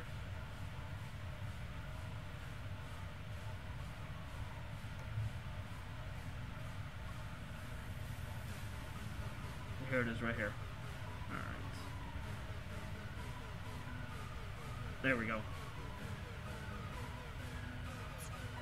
Alright, so now that the delay is not as bad, and of course now there's clouds coming in. Why not? Of course. Why wouldn't there be? Oh my goodness. That's what canceled the show last time. Yep. Because of this. Yep. So we don't want to jinx us this time, of course. Well, they said it was supposed to be clear from 8 to midnight, they said. Or 8 to like 11:30. They said it was supposed to be clear. So they're not that far off. Do you want to flip the camera? Flip, here we go. Both. No, do I want to do both? No, I want to do horizontal. So what I want to do is I want to flip the camera on the one on the top right, because it looks like you're looking at it from a side. Because that's the wide field camera, which is nice. I heard something. I heard that. I heard it tap tap. I think it's Astro Live. Are you back? Don't give up, Chris. Don't give up. Yeah. You want to know what the best part is?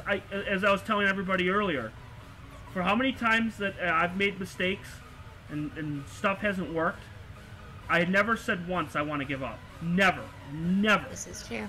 I always want to keep going. I always want to try to do things better. Come on. Is it going to change? Oh, it's going to change in 12 seconds. I'm going to flip this camera. I think he just disconnected again. He's working on it. He's trying. Yeah. Did you get connected with Jurgen? Waiting for him to accept it. Okay. That's a little bit better.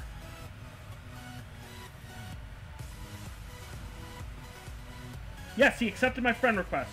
Woohoo! Excellent. I'll respond. Yay! He probably forgot the hyphen in Elliot Astronomy. I bet that's what it is. He says hello.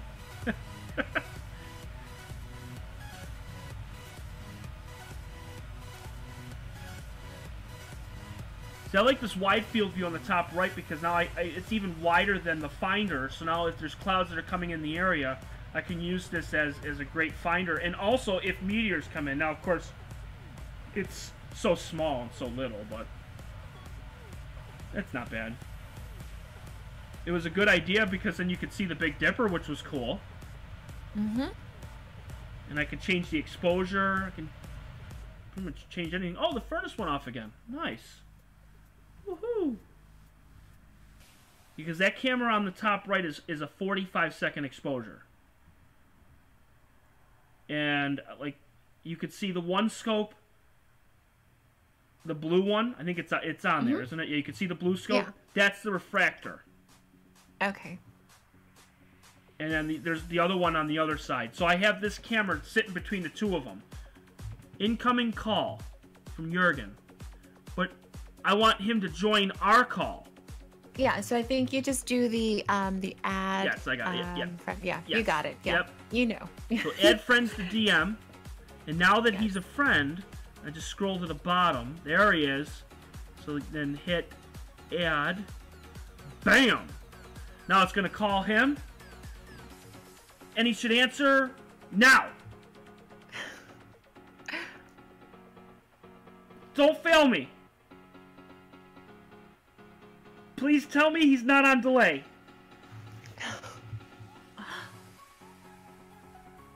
Come on, big money, big money. Come on.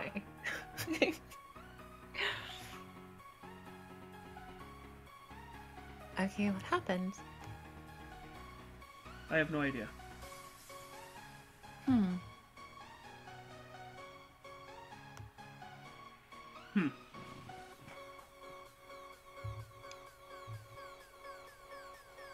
Okie dokie. He's working it out, I think. Look at all these clouds. My God, what the heck? I wanted to show the Big Dipper, and this is what I get. Oh, don't say that, Astro. Astro's was frustrated because of the delay. Oh, Yeah. we're working on it. You know, and that's the thing. Hello? Yes. Hello. Who's talking? That's Jürgen here. It's Jurgen. Yeah, I had to turn off push to talk. Yes. Yeah, so it's working now. It's nice. We got it. Yes. Excellent. Yeah, that's what I was missing yet. Okay. Welcome. Perfect. How are you doing, Jurgen? Cloudy. Cloudy, man. It's all. Yeah, it's not so much to picture because are you sending the clouds my way? Because it was super clear like a half an hour ago, and where are these coming from? This is a bit big distance, so Yeah, I know this. it won't be. It's well, we live across the pond from each other. Yeah. Across the pond. Yeah, that's It's a big pond. It's a very big pond. Yeah. Jurgen, I want to say your images of what you do is second to none. Absolutely Yeah, phenomenal. but there's a lot of travel that yeah. And what that I'm gonna I had that done. what I'm gonna do is if it's okay, It's a long way. I'm gonna see if I can share your Instagram because it's incredible what you do. Do you have Instagram or do you have? I don't have. I use Flickr, but Flickr, that's what it was. I have too much photos on Flickr, so I cannot upload any images because they have sold out Flickr, and they want to make more money, and I cannot upload any images anymore. And now they even threaten to delete the images. So I don't think that I will stay on Flickr Oh, okay. anymore. So maybe Instagram, if you can public share that. I want to move everything. Can I share your YouTube? Yeah. That I can definitely do. Here we go. Ready, set, and share. There we go. So I shared your YouTube because it's what you do. Can you explain everybody what you do and then like how you do it?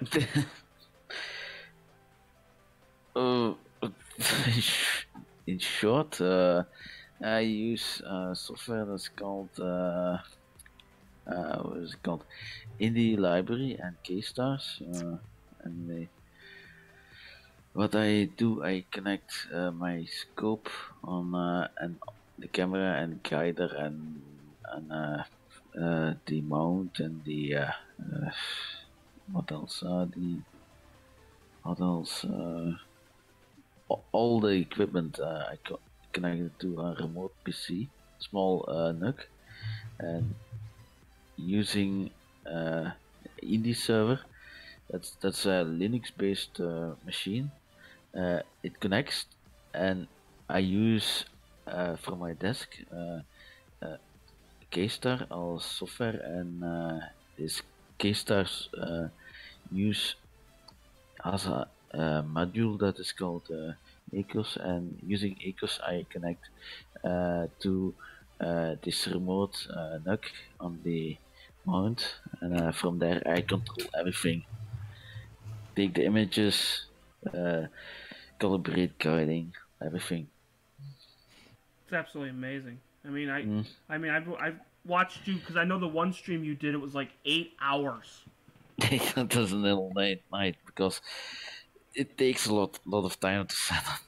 If I remember right, if I remember correctly, you said something that takes you like 3 hours to set up or 2 hours to set up, and then you image for like 4 or 5, and then it takes you that much to disassemble. Yeah, you don't want to set up for 3 hours and then take views for 1 hour of images. That's insane sanity. So I want to reduce that, and if it's using automation, can I set up everything if I really want to be quick within an hour and a half, and then hopefully I can set up a guiding all the software setup within a half hour, and then can start imaging, so I can start in 2 hours or something like that, and I can change everything during the night, can change to a different image. Use other filters.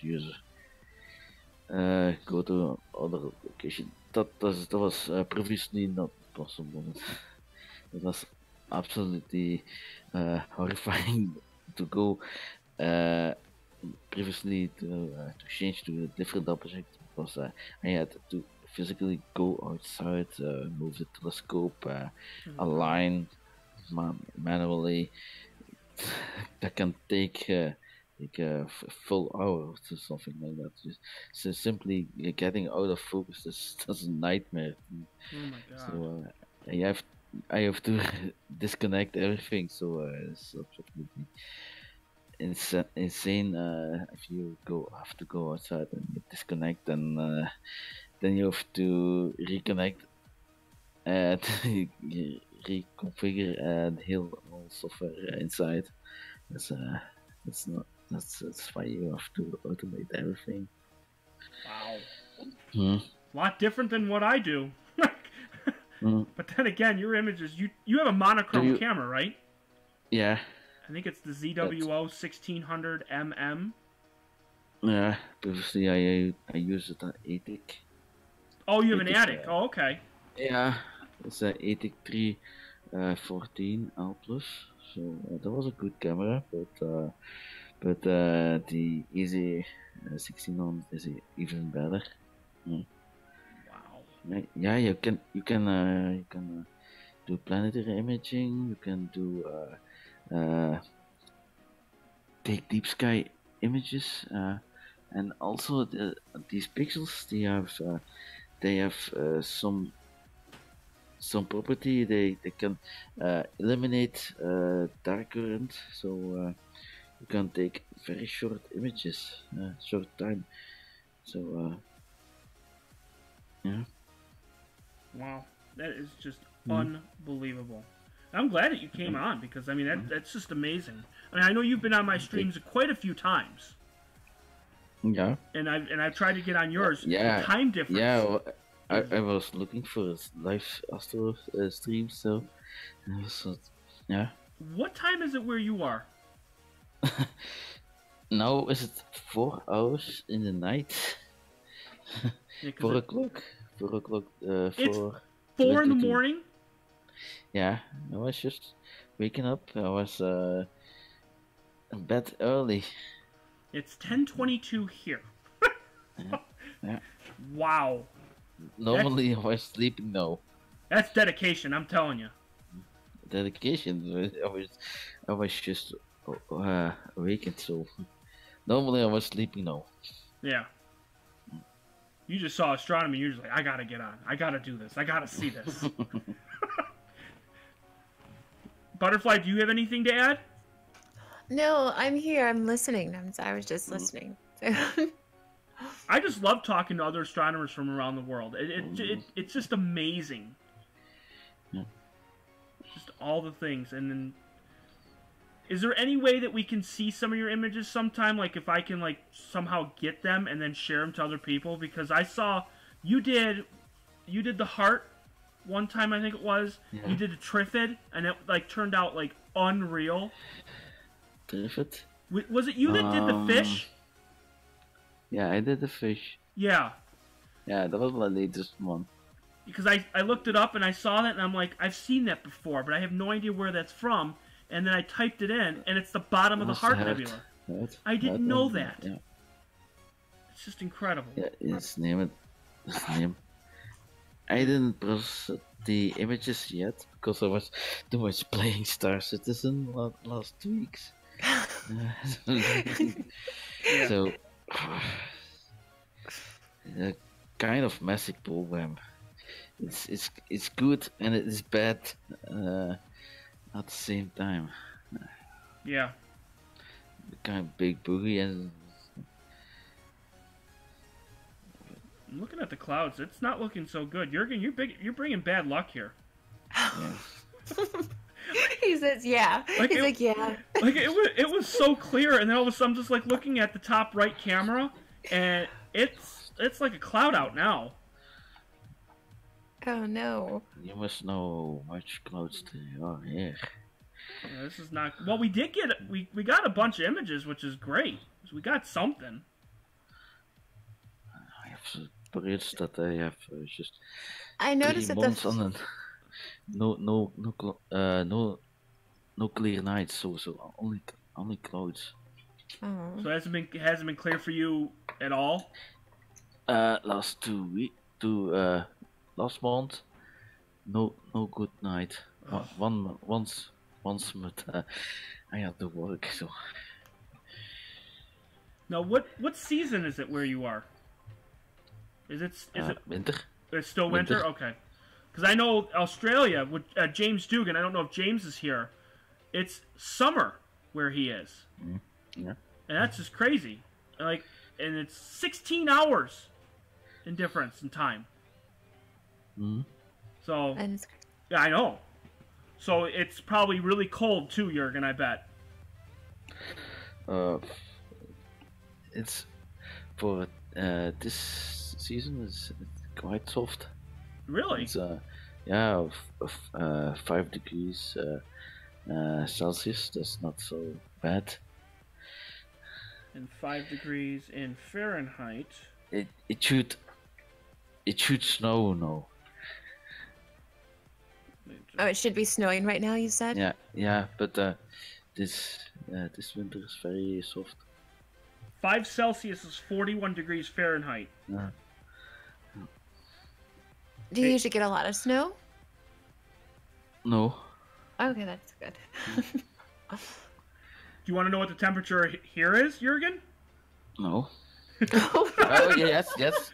Yes, I want to know. The temperature here is negative 12 Celsius. Oh, that's hard. Yeah, and which means it's 10 Fahrenheit. The temperature has dropped probably 12 or 13 degrees since I started. You said, did you know what the temperature is? No, I didn't comprehend. Yeah. It's cold. It's very, very cold. That's hot. It's cold, yeah. Yeah, we don't, bad, very bad. And you go outside. Yeah, the mount's still out there, and it's still, it's still going. I bet you there's going to be frost on there, but... Yeah. But you have to go regularly outside to move. Yeah, it's on a wheelie bar, which is nice.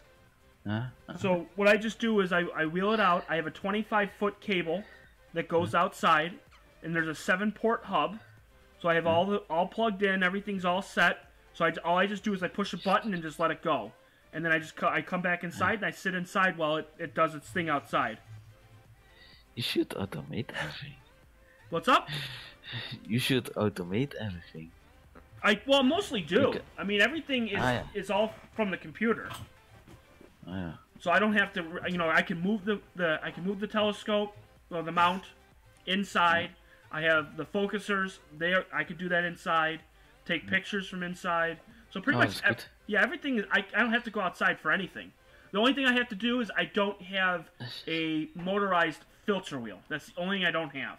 That's me just 2 years back in time. Oh really?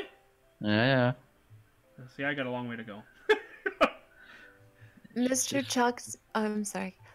Chuck says the cloud coverage is probably just some Canadians lighting up, but according to him. Yep. So I blame Amanda. Amanda Curran is the co-host of Mark D'Antonio's show for Sky Tour Live Radio, and she is from Nova Scotia, so she's in Canada. So I anytime it clouds, I just blame her. It's all her fault. Uh-oh. Yeah, so I don't think we're gonna get anything more, unfortunately.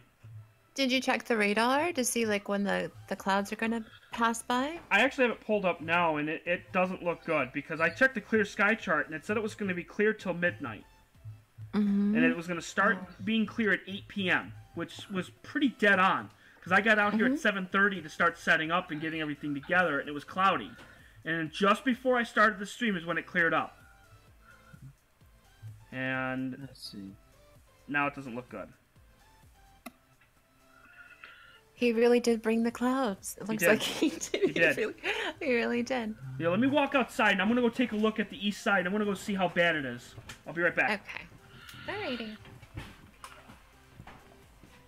So we're here doing the show while we wait for Chris to return.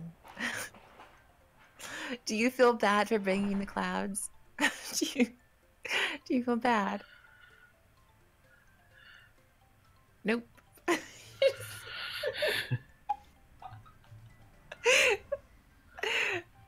Too funny.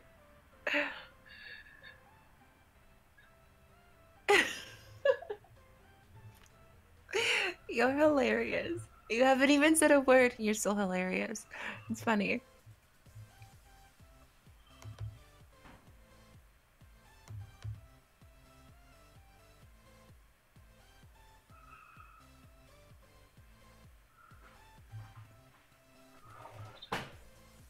Oh, new Albany. That's it. Did you say Albany? What did you say? No, new abonnee. Abonnee. Ah ja, dat is... Ah ja, subscriber. I didn't translate it. That's Dutch for subscriber.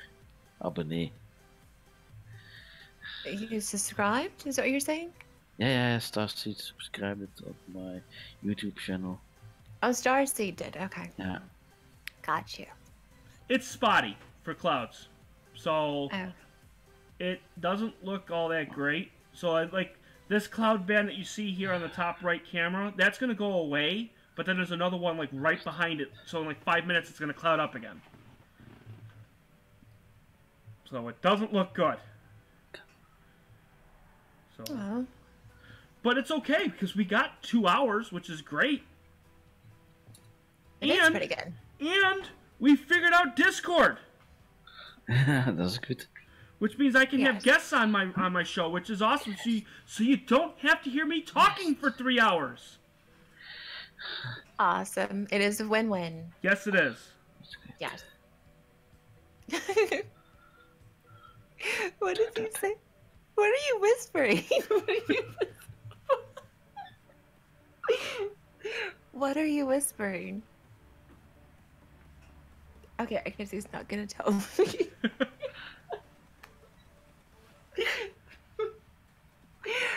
Oh, it's too funny. Okay, so Chris, you decided that you're going to wrap it up soon, or you're gonna like wait like 5-10 minutes or so? Or... I would probably say no, as in like I don't think we're gonna really go much further because stars are not coming through, so it does not look good. Aw. I mean, I can hold off and wait. The south side looks great, but I don't think there's anything else in the south side because the light pollution is absolutely horrendous on the south side. Because Buffalo is just south of me, and it's like a light dome, and it is atrocious. Yeah. So, like getting the Triffid, Lagoon, Eagle, any of those on the south, it's just not even worth it. Because it's just so horrible for light pollution. So I could probably just hold off and wait and see, but it doesn't look good. Aw. But as I said, we got something, which is good. This is very true. And this way, if anybody's in the chat, if you want to share your Discord, please let me know. And then this way I can send out an invite to you guys. And then in this way... Yeah, if Vanessa says secrets. Yes, yes. Oh, wait a minute. Jurgen, are you sharing your... Yeah. Jurgen is sharing his... Well, the people on my stream can't see it. Good. Yeah. Yeah. Oh, That's he's so funny. sharing he's sharing on the Discord. Right, he's sharing on Yeah. Discord, but he's not sharing on my channel. I don't know how I'd be able to pull that one out. Oh, those are beautiful images. Wait, oh my gosh. is that your image? No. Oh, okay, I was about to say. This is the application window. Oh, okay. Oh, this is your... Okay. I see it. That's the software. That is pretty cool. Although the YouTube watchers and listeners can't see it, but I assure you it's very cool.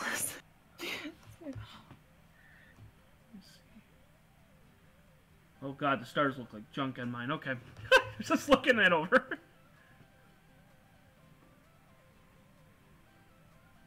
What's the name of this program again? K-Stars. K-Stars. I've never heard of it. In Indie server.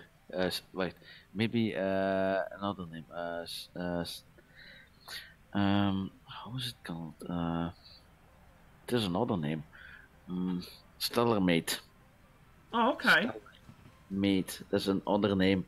It's actually the same. There's also online module that it allows you to stock images online.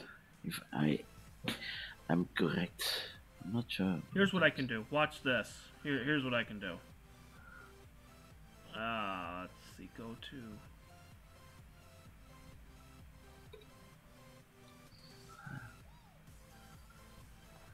I'm figuring this out, so give me a second here.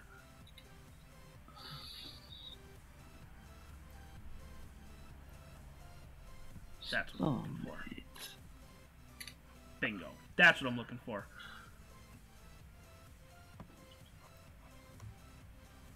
How do I make this? Aha. Ha ha ha. Okay, Jurgen, I got your screen pulled up for the YouTube viewers now. So now it is you. Oh, good. Okay, there it is. So I will show you very short what are the. I will show you first what is where is this. This is the main window of K-Stars, and this is the module Ecos. Inside that module there's a this first panel that that allows you to connect to a remote indie server. This panel, that's here you can select objects that you want to image, like this one. I'll just add image object. Hey, let me see if it's coming through. Hang on, just give me one Yeah, second. I don't think it's showing up on YouTube. I don't think they can see it. I'm trying. I'm trying. I'm trying here. It should. It's window capture. That's weird. I'm hold on. Let me try this. Hang on. Let me try. Hang on. I'm working on it. Hello, Andy. Yeah, Venus was asking what they were missing out on. Okay, there we go. I think you got it now. I'm working on it. Hang on. Okay, Working on it in the background here. One moment. I think hold on. Is it gonna work? Okay. Yes! I will. There I it will is. stream this too. I think. I got it. Yep. Now we can see your Let's screen. see. Just do this away. This. Oops. This one. Okay. New scene. Add a window capture. This one. Okay. So I will enable. Okay. Start streaming. So now I stream too. So people can look at my channel too. So very short. This is the main application. That's K-Star. So that will be the main application that is included in Stellar-Mate. This is the module Ecos. This panel that allows you to connect to indie server. Okay. So I will demonstrate that. Yeah, I cannot change that with the simulator. If you select simulator, if you start up and connect to the simulator, you have to stop and start K-Stars. So, so, so, so you have different profiles. You can add all these. What do you have? You have what is it? Celestron, right? You can select the mount. You have the how the guider. Yeah, this is support for several CCDs, several guiders, manufacturers, guiders, several focusers. See, uh, so you have multiple profiles. So there's a simulated profile, so you can test it. Then you connect, and this is what is included with Stellamate. If I think Acres Live Service, I don't know exactly what it is. Look at this Stellamate. It's really lagging big time. Yeah, it is. I'm like watching it to see if it's lagging big time with Yeah. the screen share. I don't know this thing, what it's exactly does. But I will start this, and then all these modules start up. So you have this control panel. So you have connection to all the equipment, guider, filter, focuser, and that. And if you look here, there will be a telescope simulator. So I had an object that I want to image. Is this correct? Profile simulator plus. It should show up here, but for some reason it don't work. I didn't look up probably. Yeah, I think with the screen share, I think it's lagging like really bad on YouTube. Yeah, now it's on. Yeah, because it's saying 439.23 on YouTube, but you're at 442.19. So it's like 4:42. Yeah, but YouTube's saying that it's about 3.5 minutes before. So it's lagging horribly because it's doing the screen share. I think with video it can't keep up. Ah, yeah. I know it takes about a half minute, at least of a minute. YouTube, huh? You're talking about YouTube, huh? Yeah, I'm watching it because I'm doing I'm doing a screen share and then I'm doing the display capture on OBS. Yeah, I know. So it's taking a while. I know. I have streamed some Star Citizen games, and it's quite a delay. Big time. Yeah. So I'll probably have to stop the screen share because it's like lagging horribly. Yeah, indeed. So when I start, then evaluate the jobs. So I found that this object is not visible, so I have to add another object. Oh, which one? M1 maybe. M1. That's which one? What could be a good object of? Give me an ID. M65.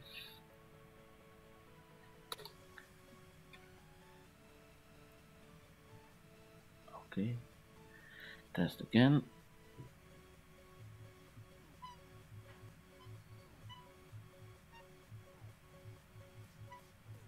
No job running.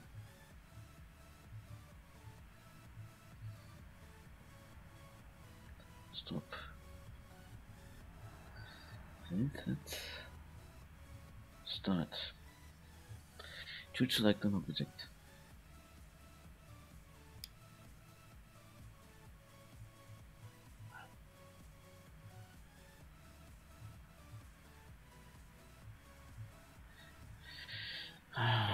What is happening here?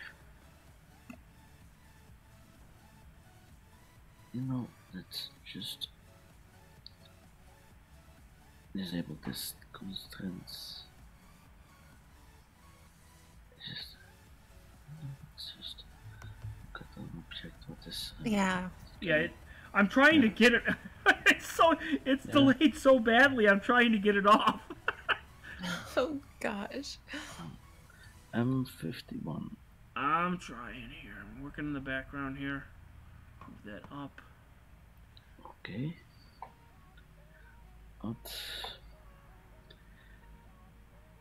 Start again. Now it should find the object.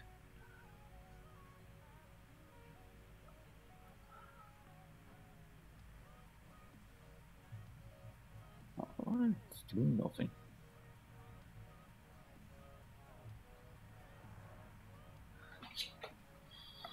I think because Jurgen's doing a screen share, I think it's lagging OBS. Jurgen? I think it's just not doing anything this moment because it's already late on the Can we just see? it's scheduled. See, it's scheduled, but it's scheduled for the next evening. Wait, Jurgen, can you take off screens here just to see if it's gonna? Yeah. Okay.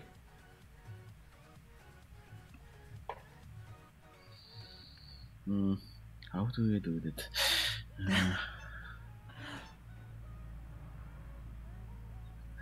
It should be at the bottom left. You're Bottom gonna click. left? Yep, where it shows like there's like a little picture with a monitor, and there's like a little arrow. And then when you hover over it, it's gonna say turn on screen share or turn off screen share.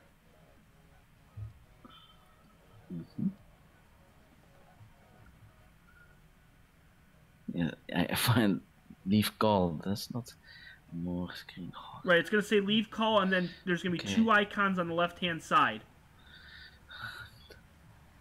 two icons. I see more screen share options. More screen. Stop share your screen. Okay, that's done. Okay, perfect. Okay, yeah. And now it should catch up here. Let's give it a second here. Not that we really have anything to view anyways, but Yeah. we're testing it out, which is good. I want to see it. I want to see how much we can figure out. Yeah. Hello, Justin T. Oh, Justin made it on. Yes, he's here.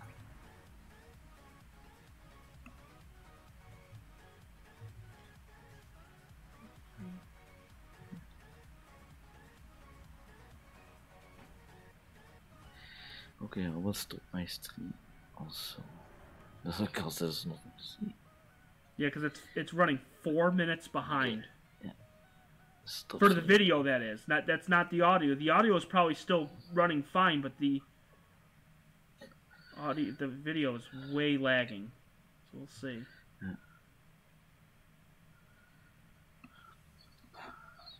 Now we know not to screen share. That's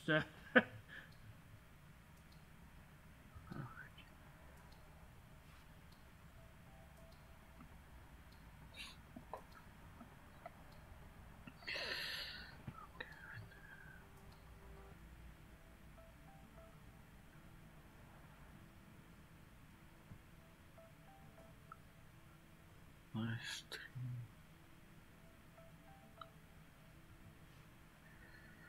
Okay, live.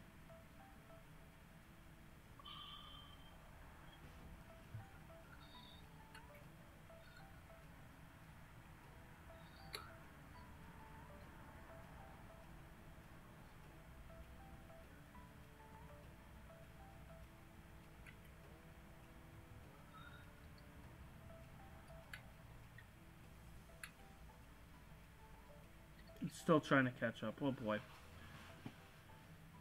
It looks like that one band of clouds is just about gone.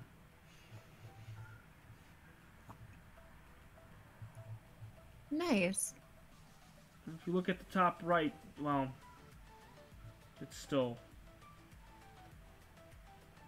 So, any hope of capturing something or not really? The guider's off. I'm going to turn it back on in a minute, and we'll see. Let me turn the guider back on and see. We got stars.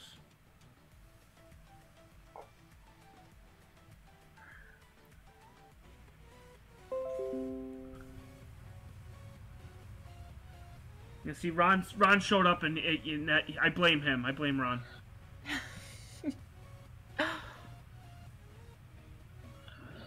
No, it's not anybody. It's buffering big time for everybody now.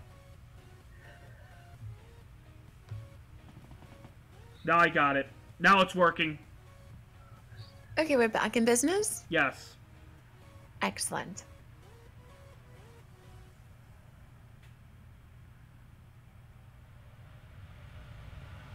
Okay. It just took about 7 minutes to catch up.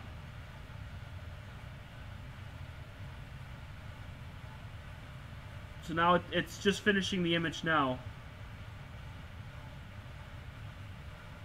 It should show up here in a second here. Go back.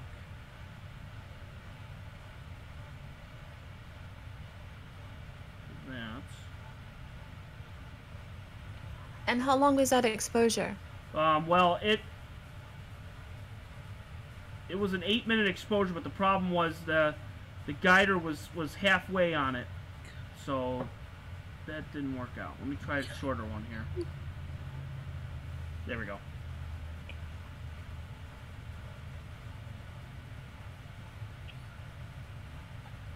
Yeah, the stars are stars are showing up on the super wide field.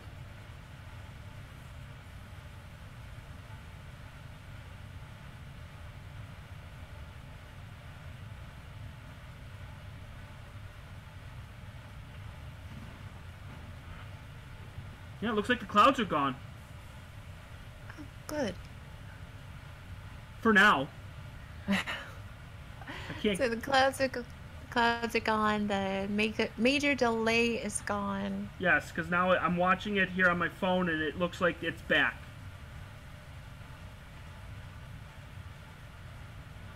Right now it's at about 19-second delay.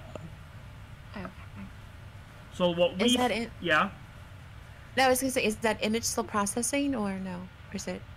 It's at 67%. Okay. I forgot to change the time on it because it was an 8-minute exposure, and the problem was the guider wasn't on the first 4 minutes. Okay. But now it's on, so now, because you asked me, you were like, should we try it? And I said, sure, let's give it a shot. Mm-hmm.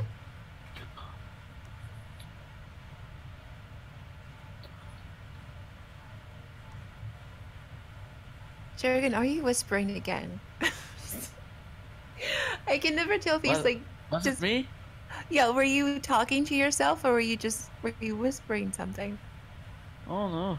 No? Okay. No. Just like- Okay, I should set up. Wait.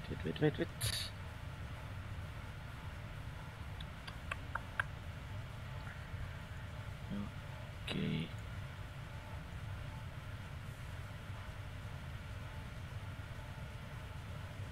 Okay, so now it's working.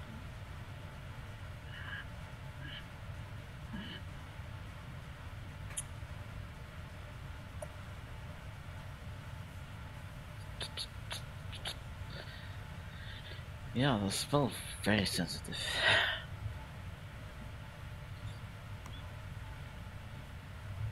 Alright, so the one on the right is done. This was just a 1.5-minute exposure, and the stars are back to looking normal again.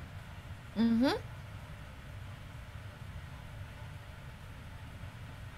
Pretty good. And the galaxy again is this little smudge, right here. So it's going to show up again 19 seconds for you on YouTube. Mm-hmm. But Okay. it's this little smudge, and there's a little star that sits next to it. But this is going to be the galaxy right here on the bottom right-hand camera.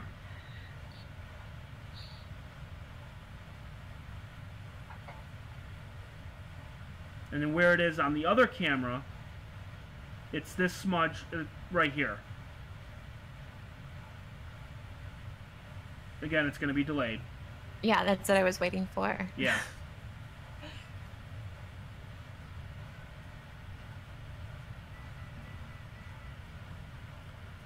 Because then what we can do is then we can go to Mizar next if you guys want to.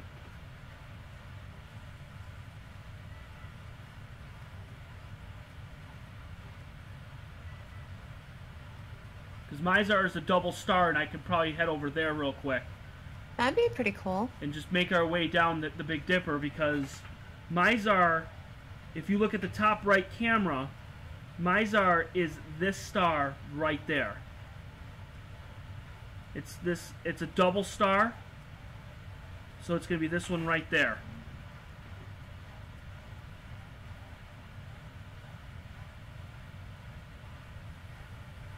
Because you have the box that sits right here. This is the box. Mm-hmm. And then the next star down from that is Alioth, which is this one. And then below that is Mizar. And then below that is Elcade. Okay. And those are the stars that make the handle of the Big Dipper. Mm-hmm. So Mizar, we could do that right now. I think that'd be great. Let's take advantage of the fact that there's no cloud coverage right now. So I'd say Perfect. I'm all yes. We could do that. So let me just move, because I got crosshairs on here now.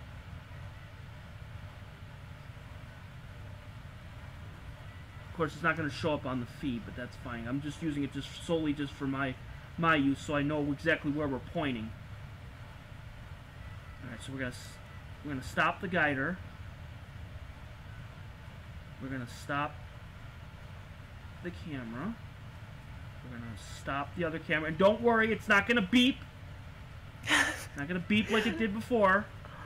Thank you. Yep, so we don't have to hear that beep. Making sure that Ron doesn't have like a hearing test or something. Yeah. Hey Ron, can you hear this? It was so loud, and I had my headphones on too, and I had to like take them off my ears. Oh my gosh, it was painful. That was my bad. So it's all right. It's funny now. Now what I'll do is I'll take this. We'll see if this works.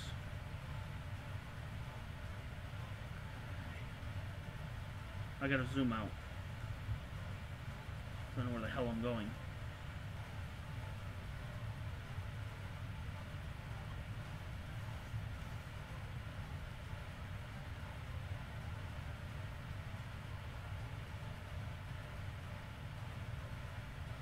Did Jurgen fall asleep?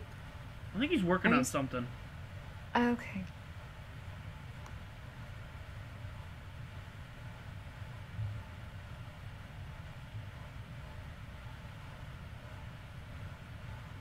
We're just moving. Yeah, I'm doing other stuff. Okay. Okay, so now if you look at the top left, you're gonna notice there's gonna be like weird stars, because what I'm doing is I'm moving the mount. Okay. And that double star that you see there, that's Mizar, and I'm just moving it in the center of the finder. And what I'll do is I can use the live view on the QHY, which is the camera on the bottom right. You're going to notice it's going to start taking pictures and start taking images. So just give it a second, and it's just going to continuously keep taking images. I'm just moving it just a slight bit here. Okay. All right, that's perfect.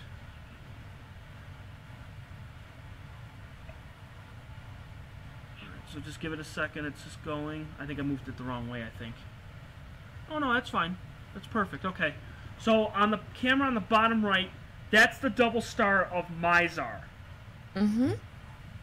Now, if your eyes are dark adapted, and you're in a dark sky sight, you can actually see those two stars with your naked eye. Oh, wow. Now, Mizar is a second magnitude star. The star that sits next to it is Alcor, which is a fourth magnitude star. And then that star that's like right between the two of them, like in the middle, that one is called HD 116798. I know, it's crazy. But that one's a seventh magnitude star. And then what I can do is I'll zoom it in on Starry Night, so then you could actually see the actual stars right on there. Jurgen, Venus was asking what time it is. It's around 5 now? Yes. It was around 4. Yeah. Yep, 5 a.m. 5 o'clock. Okay, 5 a.m. There we go. Yeah, don't sleeping now. And early to bed. Did you sleep at all, or did you wake up early, or you just never went to sleep? I wake up. Oh, you woke up early. Sleep at 9 o'clock, I think. Mm-hmm. Now watch this. This is really cool. This Okay, is... I'm watching. Yep, so I'm going to zoom in even further. And then Mizar, as I said, is a double star. Mm-hmm. So I want to see if I can get this centered. Okay, Mizar is that star that's at the top. And below that is Zeta Ursae Majoris. You see that on the top where it says Starry Night 7? Yep, I see it. Yep. So Mizar, it's a double star. You won't see that second star with your naked eye, but it is a double star. Do you know off the top of your head, like, how many light years those two stars actually are in reality? Good Like, question. I don't know. okay. Like, what's crazy about that is that when you actually physically see the Big Dipper, or you see... I know they're physical separated. Oh, you do? Of course Okay. you do. Because I sure as hell don't. Yes. No. Hello? Yeah, Yeah? we're here. No. Oh yeah. I have read it once that they are physical separated, but the Mizar is at itself composed of several double stars, and they are connected with each other. It is all time ago that I forgot that.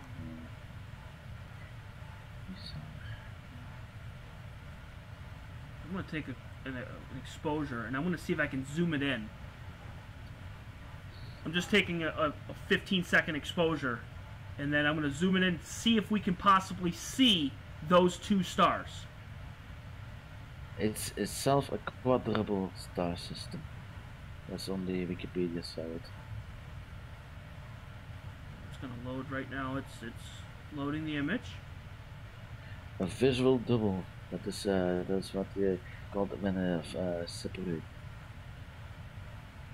for it. Right. Mm-hmm. It should be right in the middle.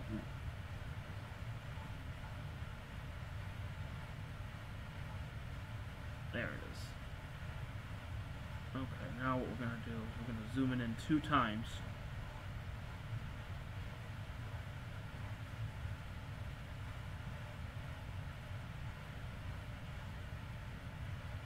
Oh yeah, you're gonna definitely see it. Oh, wow. Hang on, right Okay. there. Okay, now I'm gonna take the history. I'm gonna bring it down, and then you're gonna actually see the 2 stars. Oh, no, wrong way. I'm gonna bring it down even more, even further. There you go. So you can see the double star. Mm-hmm. That is really Oh, yeah. cool. That is really Wow. cool. That is really, really, really cool. Well done. That's And impressive. Yep, and that's the double star there. And that's just a quick 15-second exposure. I could probably bring it down just a little bit more. Which one is this? This is Mizar and Zeta Major Mizar. So it's the two stars that are like super, super, super close to each other. Oh yeah. Yeah, this is an 8-second exposure. It's coming up in a second here, so it's actually going to give you a little bit more of a separation between the two stars. Chris, Ron is asking if you saw the question about the go-to mount on the OPT telescopes. I did not. Yeah, I did not see that, no. But OPT definitely does... They're pretty good. This is going to be a 4-second exposure. I want to try to see if I can get more space between the two of them. I made a wish. Well, by the time you hear this, it's probably delayed, but I did make a wish at 11:11. Oh, that's right. Yeah, because right now it's actually 11:14. But, yeah, that's perfect right there. That is really cool. And that's Mizar. How cool is that? That is really impressive.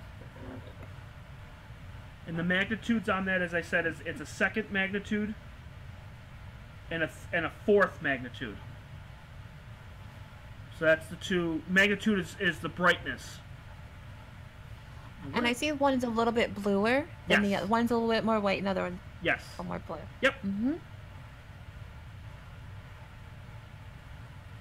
Wonder. Can you go to Ellipsum Lyra? Go to where?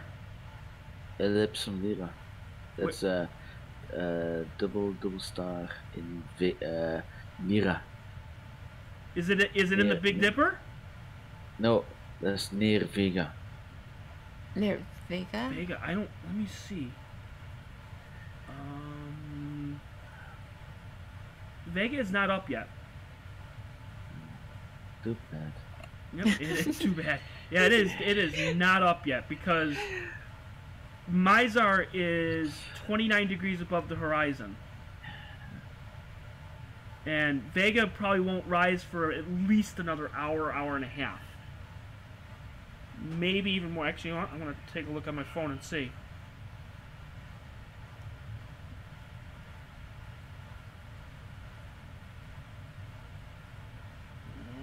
Vega's not going to be up till 3:30 a.m., which is about almost where Jurgen time. That's about right.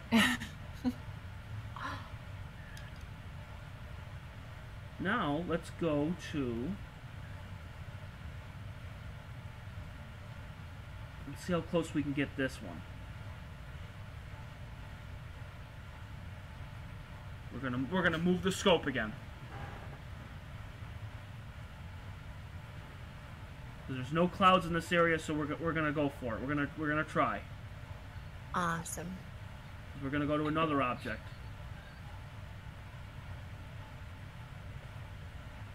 Preview live. Okay. Oh, we should be dead on. We should be right where we're supposed to be. Yep. Oh my god. I love when this mount actually works.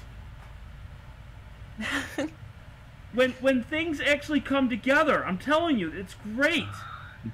Not when the friggin', you know, before like I was like 35 degrees off from everything. So where we're going to next is M51. And Jurgen, you know what M51 is. Yeah. The Whirlpool.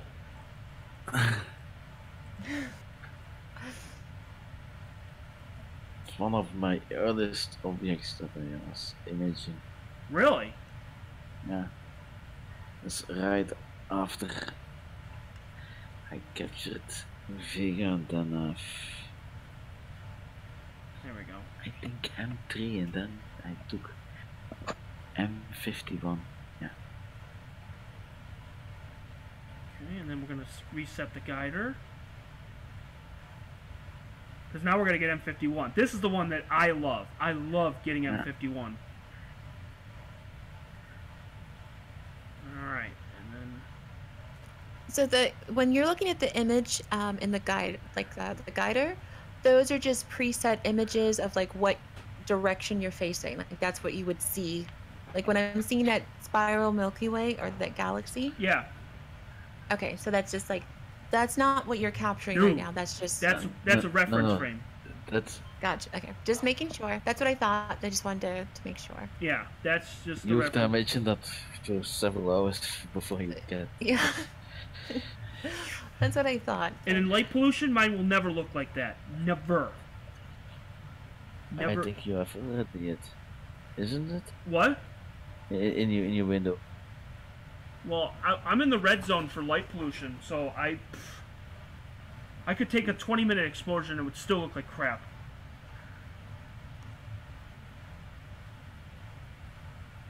Like, it's just terrible with light pollution, but what I could get is still pretty amazing. Change that.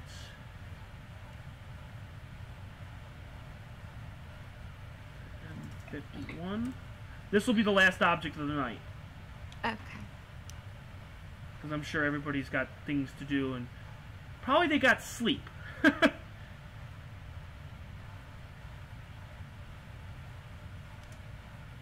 I'm just changing the name on it.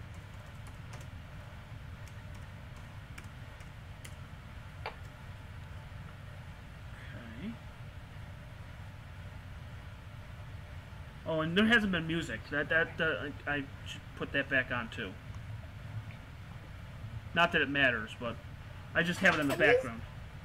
Yeah, no, the music is a nice touch, like in the background, kind of create some atmosphere when we're not talking, or even when we are talking. Right. It's nice to have that. Yeah. And I still wish I knew what Jurgen was whispering about, but You'll never know. yeah, I think it's like while he's working, I guess he's talking to himself, but it's he whispers to himself. No.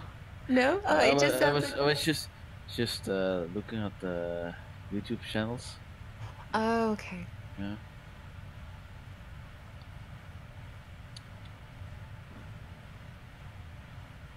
Star System and the Mustang Alpha. Absolutely. I'm gonna close that door because that door is still open and I can see my breath. So just give me 1 second. Oh my goodness.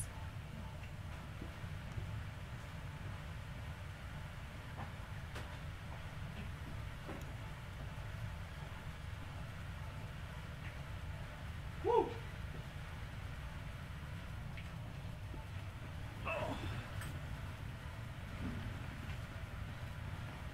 Okay. I haven't checked the chat lately. Let me check the chat.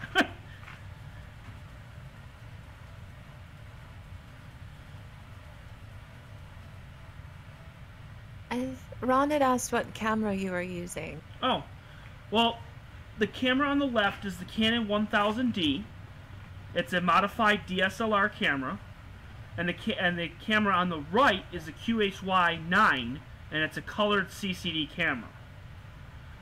And the camera on the left is also using a CLS filter, which is a light pollution filter, and the camera on the right is using a Skyglow filter, which is also a light pollution filter too.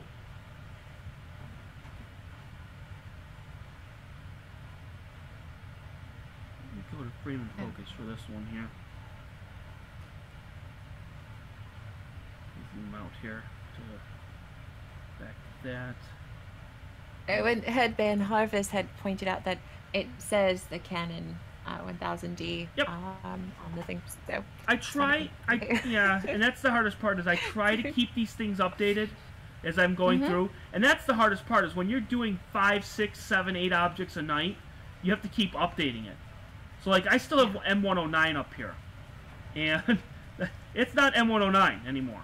So I'm doing that right now, and I'm just adding the information here for M51. So this way, as you go through the stream, you'll be able to see it. And I can edit this and get it to be just right, so this way you can see everything. So M51. God, it's so cold. 8.01. 8.01 for visual magnitude. This one is 28 million light years away. So not as far. And then it's 112,000 light years away. Well, not away, diameter, I mean. So that's like from end to end. There. And then we'll move this down.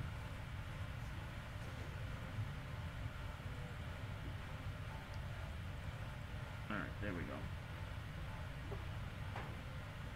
So you said you're processing the last image right now of the evening, or you're? Yeah. Well, this is the last object of the night. Oh, that okay. Yeah. Gotcha. Last object, and then we'll call it a night because I wanted to get through everything that is huge in the Big Dipper, and we did. And we got Mizar, we got Owl, and now we're doing the Whirlpool. I'm not going to M40. I'm not doing it because that's just a waste of time. I'm just not doing it. Because M40 is no joke, it's 2 stars. That's literally what it is. 2 stars. And not even an interesting like double star cluster. No. Just like it's just Right, yeah. it's 2 stars. It's M40. It's ridiculous. So I'm like, I'm not even going to try to even find it. Because it's so dumb.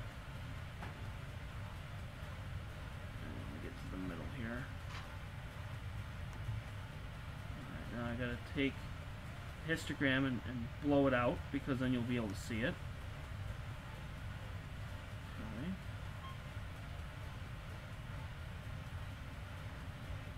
Get out of the way. Ugh.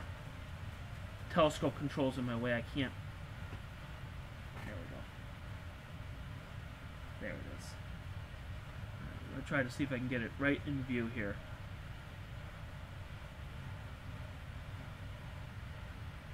Come on. Right there.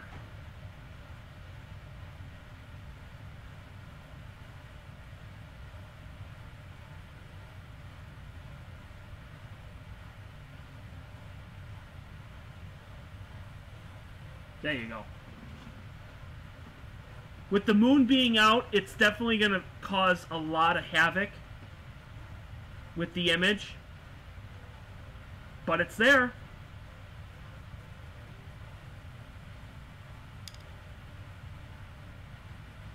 And of course, mine's oriented the most ridiculous way.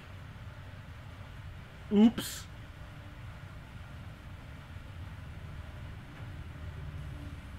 But you can see it.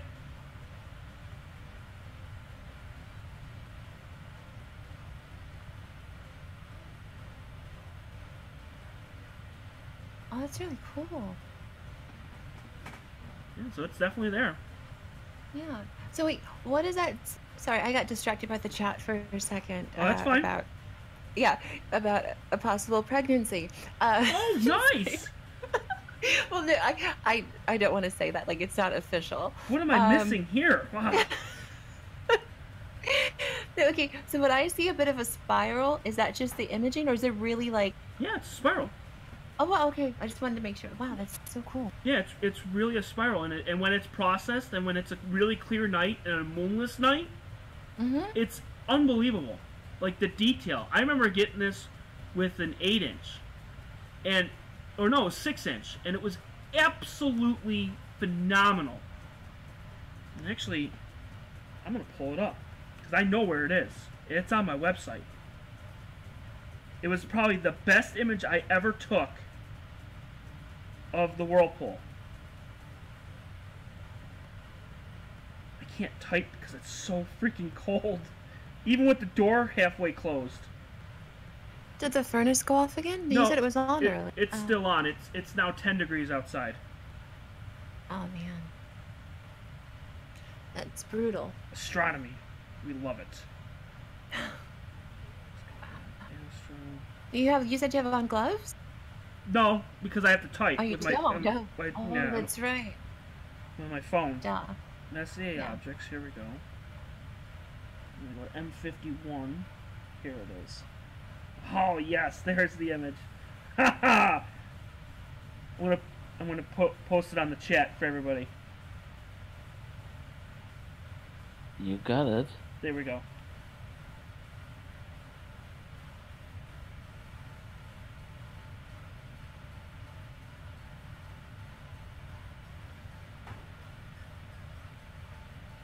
I just posted it.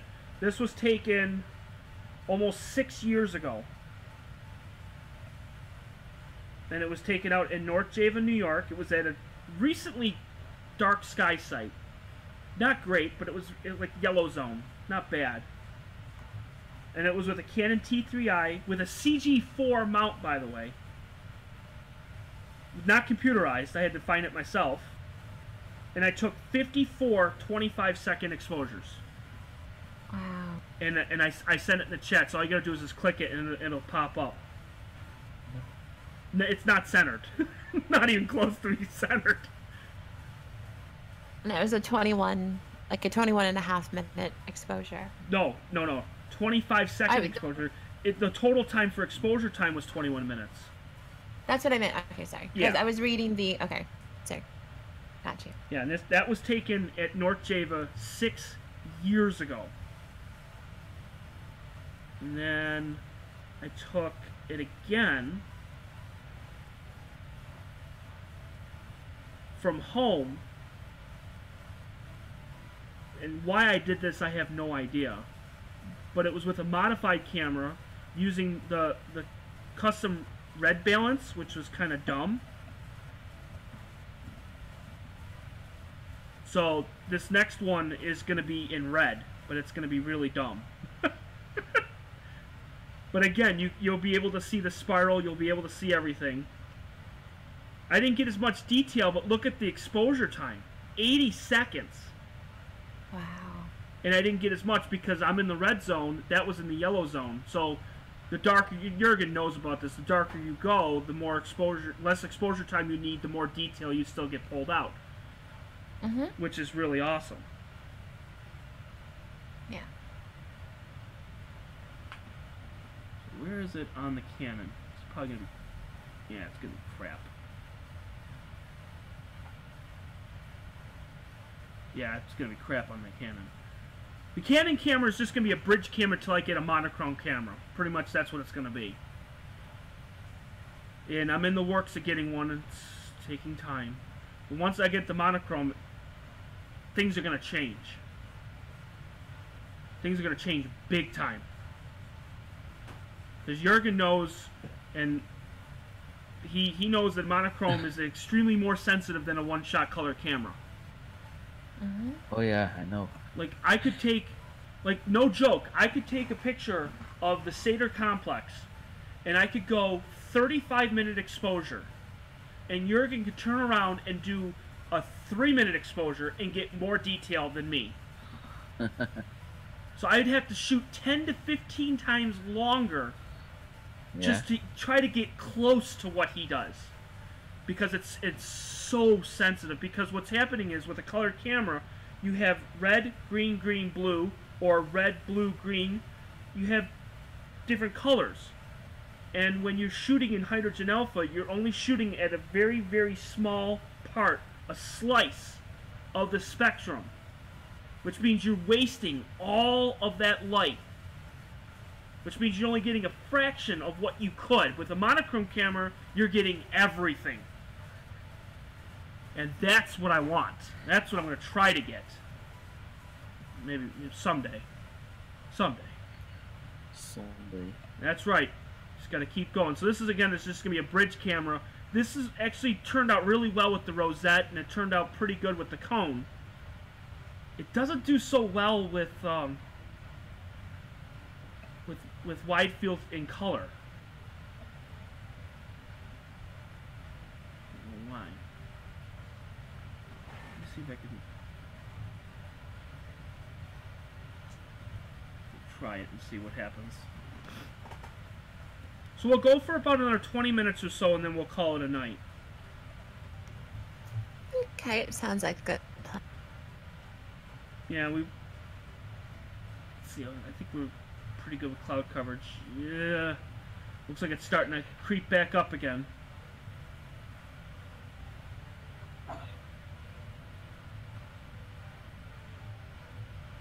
I'm checking the chat here.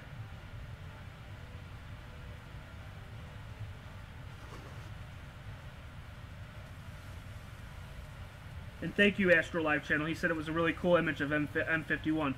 Butterfly, you're not doing your job. Oh no, sorry, no, because I was reading it and then I thought that and I'm sorry. No, you're fine. You're fine. I was. No. I'll keep reading. Yeah, sorry. And Ron says, is that an example of emerging galaxy? Yes, it is. That is from one galaxy eating the other. My favorite. Jurgen, have you ever gotten the antenna galaxies? I don't know if he's still there. Yeah, I'm still there. Okay. But, I had some. Have you? I imagined it once with the DSLR, and it's so small, and yeah, it is visible, but it's so small. It's just two smudges next to each other. So and then that's close to M104 of if I'm alright. M104. Yeah. The sombrero. Yeah. That's close to it. I think I'm gonna make that my mission this summer. Is to get the antenna galaxy. But doesn't it sit low in the horizon? Yeah. See, that's gonna be a problem. It's definitely low. It's close to how is it called? Well, I got it here. Service of. Oh, it's just a little bit east of Sombrero Galaxy. Oh, I'm gonna make it my mission. How will it fit? Oh God, you're right. It's so small.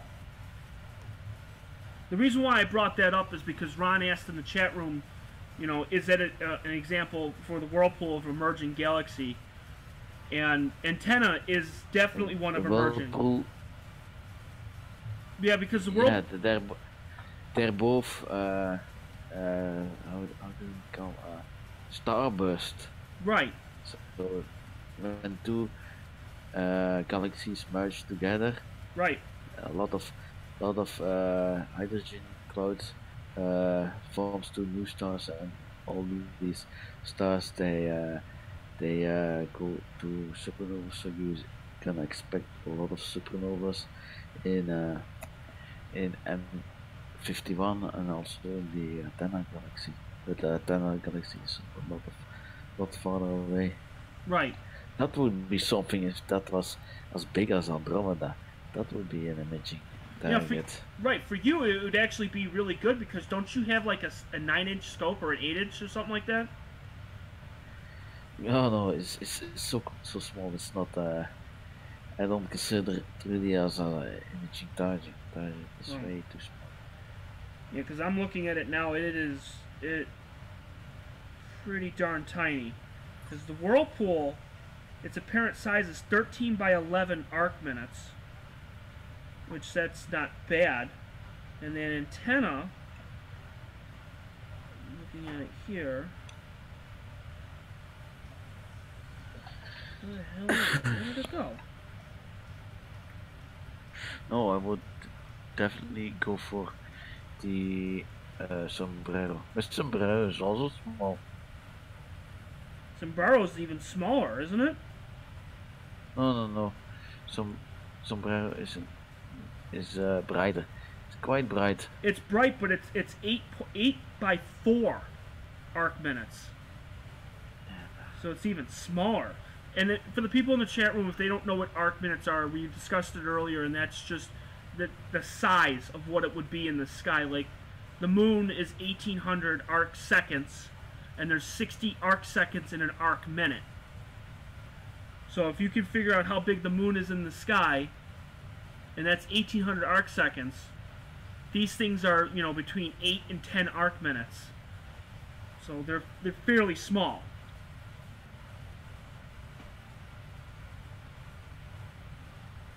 Reset that.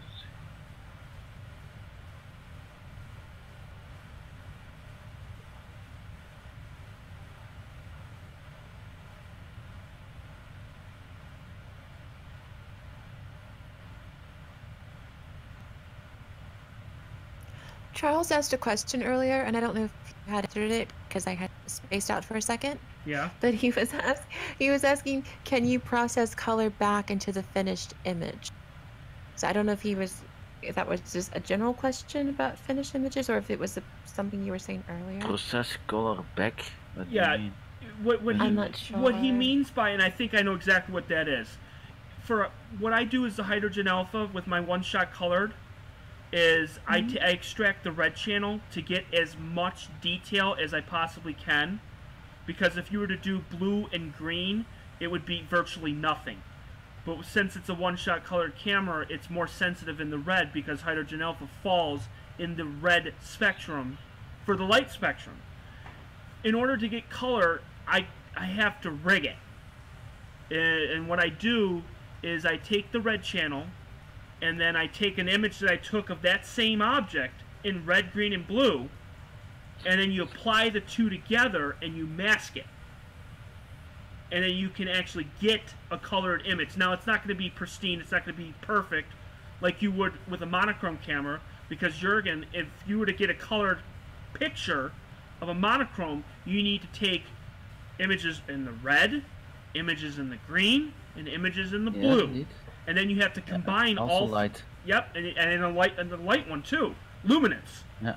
So and then you have to do that, and it takes triple the time in order to get an actual colored image. With a one-shot color, what you see is what you get, but it's not going to be as sensitive. Actually, not. I use luminance to get the best signal to noise ratio. Right. For the luminance channel, then use the color, and I only devote part of the time, imaging time, on the RGB channels. So I optimize for the image quality. I don't need triple time.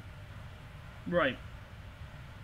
So it is doable with a one-shot colored camera. I did it, and Butterfly, I sent you the link to that episode of what I did. I don't know if you watched it or not. I did, yeah. Okay, and you saw how I did that with the Pelican? Yeah.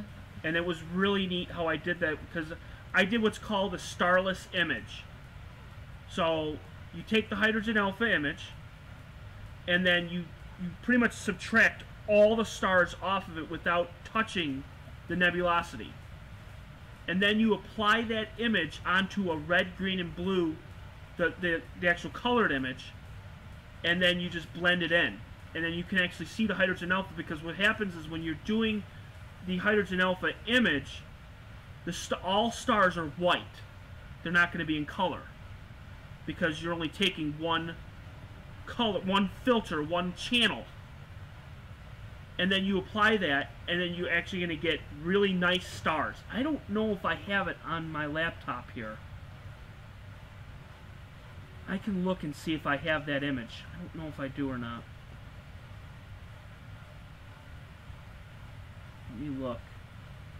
Okay, I'm looking at the antenna galaxies. Yeah, it's bigger, but when I take a picture, I only see the two central cores, the streaks. The streaks are very next to faint. it. They're very faint. Yeah, I don't get that. What if? And Charles, Yeah. I was just saying, Charles says your second answer is what answered his question, is what he was referring to about the Well, here what you answered. What I could do, if he has time, I can actually send him that episode of what I did,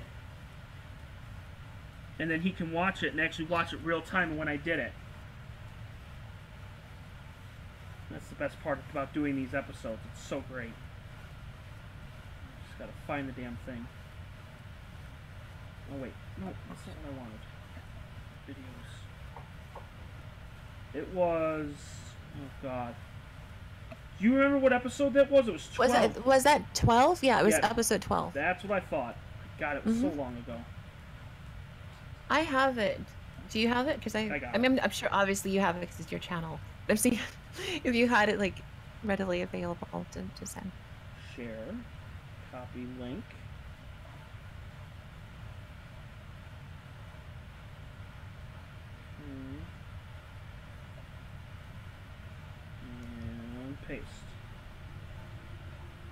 There we go.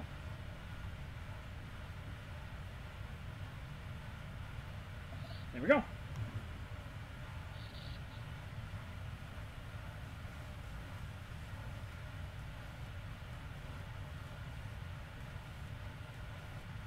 They gave up a goal. Darn it! What happened? I'm watching this. I'm following the Sabres game while I'm doing this too at the same time. Because they're playing in Calgary, so it's they just gave up a goal with 6 minutes to go in the third. Come on. Sorry, just doing both at the same time. No problem. And there's still that high clouds just up at the top there, right where the cup is. And it is saving these images too, so every image we take tonight, I can go back and then I can process them and we can see what we get. Now they're not going to be great because the moon is about 79% full.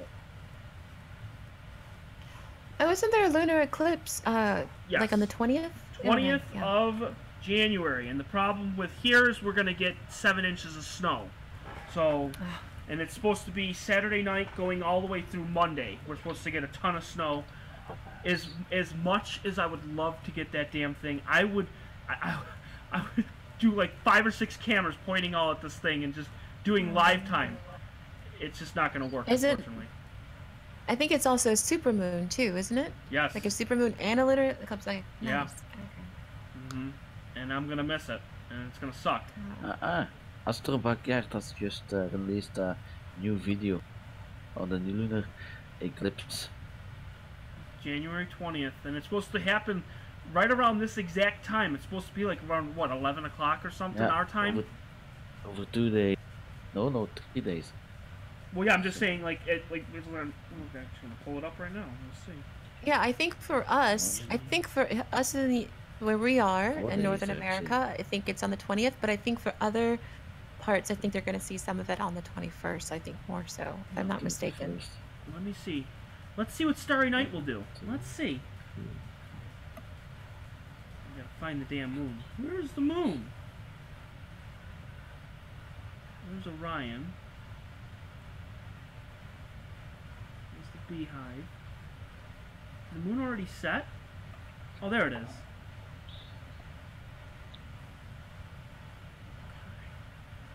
Let's center it. And let's zoom in.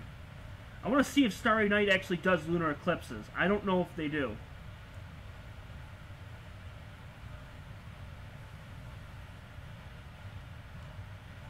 Let's see, we'll center it.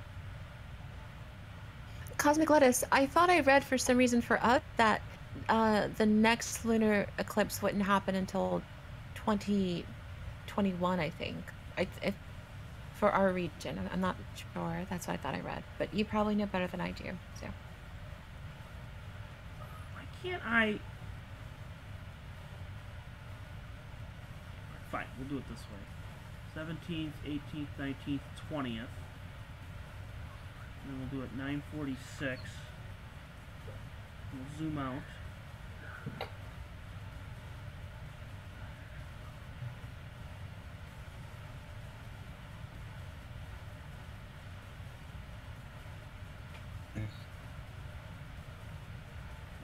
What I'm just doing here on the top where Starry Night is I'm trying to find the moon. And I want to see if it actually physically does the lunar eclipse on the actual program. I know Sky Safari does. But I don't know if this one does. Where the hell is the damn moon? Let me go back. 8, 7.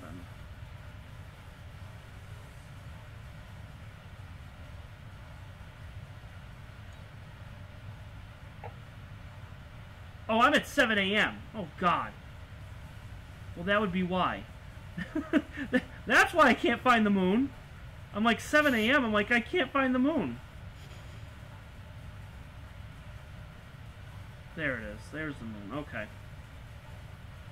I doubt that it will.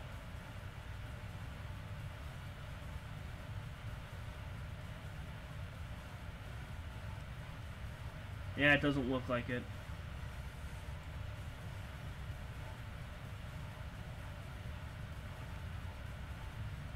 Yeah, it doesn't do it. That's stupid.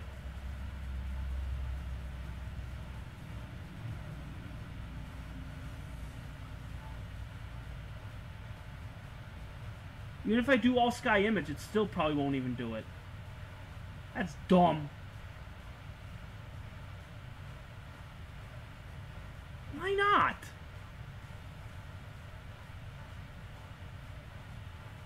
You would think that it would. That's a huge astronomical event. This is true. Yeah, 11:33. Oh wait, that's the 18th. Oh my god, I'm such an idiot tonight.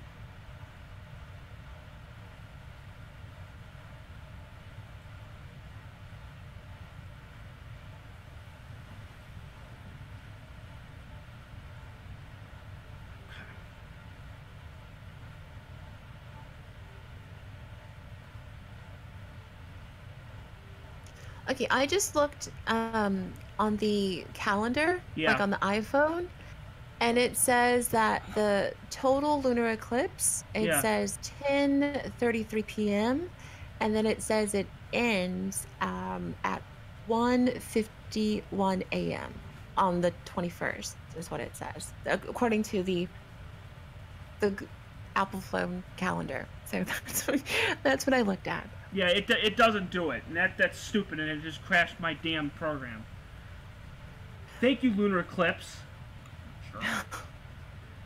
Yeah, it doesn't do it though, but on Sky Safari, it will. Oh, they tied it. Freaking right. It's now 2-2 now. Yeah. Okay, I'm back.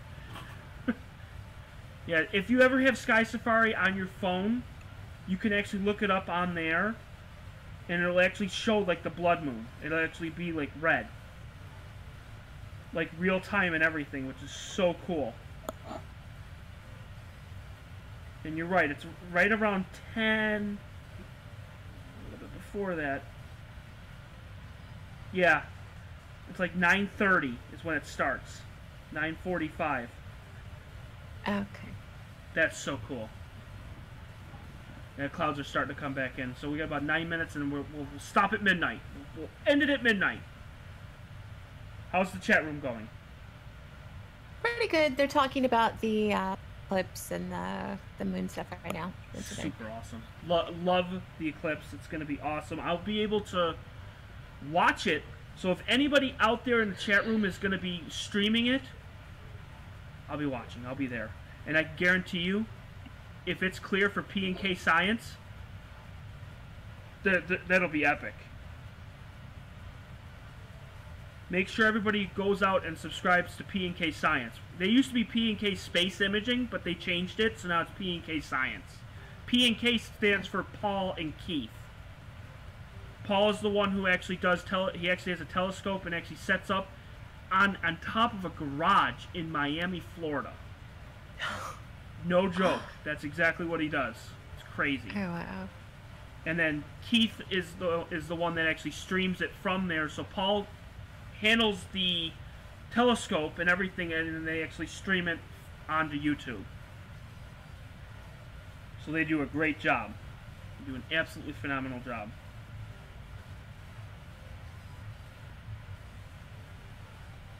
So what are we right now? What are you working on? Because I got so distracted. So we're still taking images. I mean, we got it on the left and the right.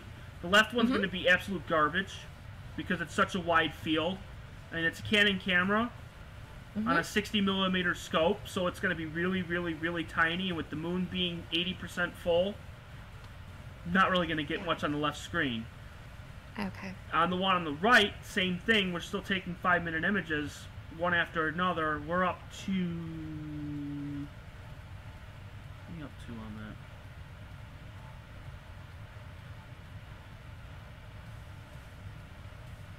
We just took our 12th one, I think. Oh no, never mind. This is our first one. This is our first 8-minute image. Oh.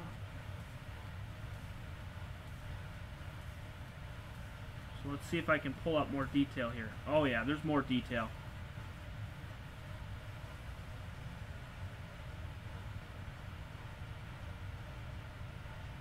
And the stars still look pinpoint, so you can really, really see the spiral. That's crazy. Freaking right, they scored again. Yeah, that's what I'm talking about. It's 3-2 now. Yeah. Astronomy means more than the Sabres right now. I'd be watching the game right now, but it's all about astronomy right now. There's 8:48 left in the third. They're playing against the second best team in hockey right now. It's the Flames. Yes! Okay, we're back.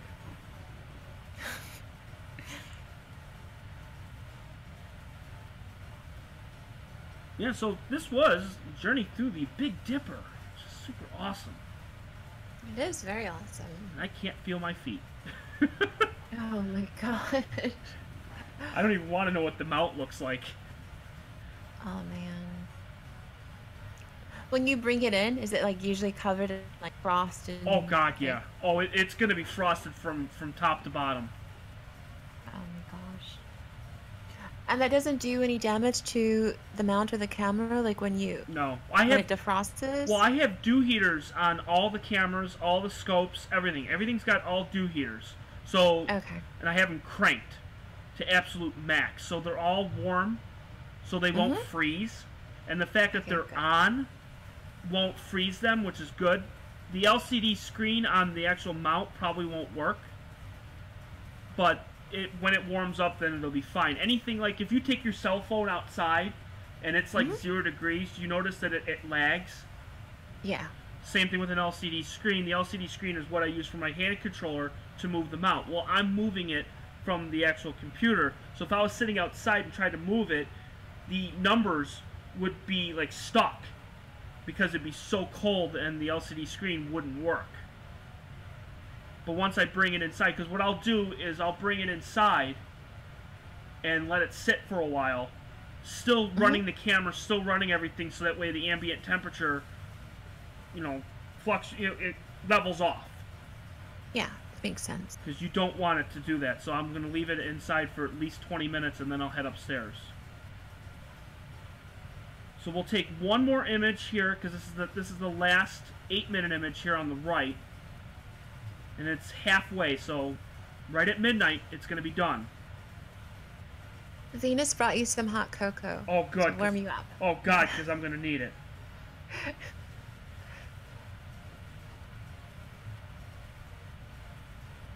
Yeah, I definitely need it, because it is cold. Woo!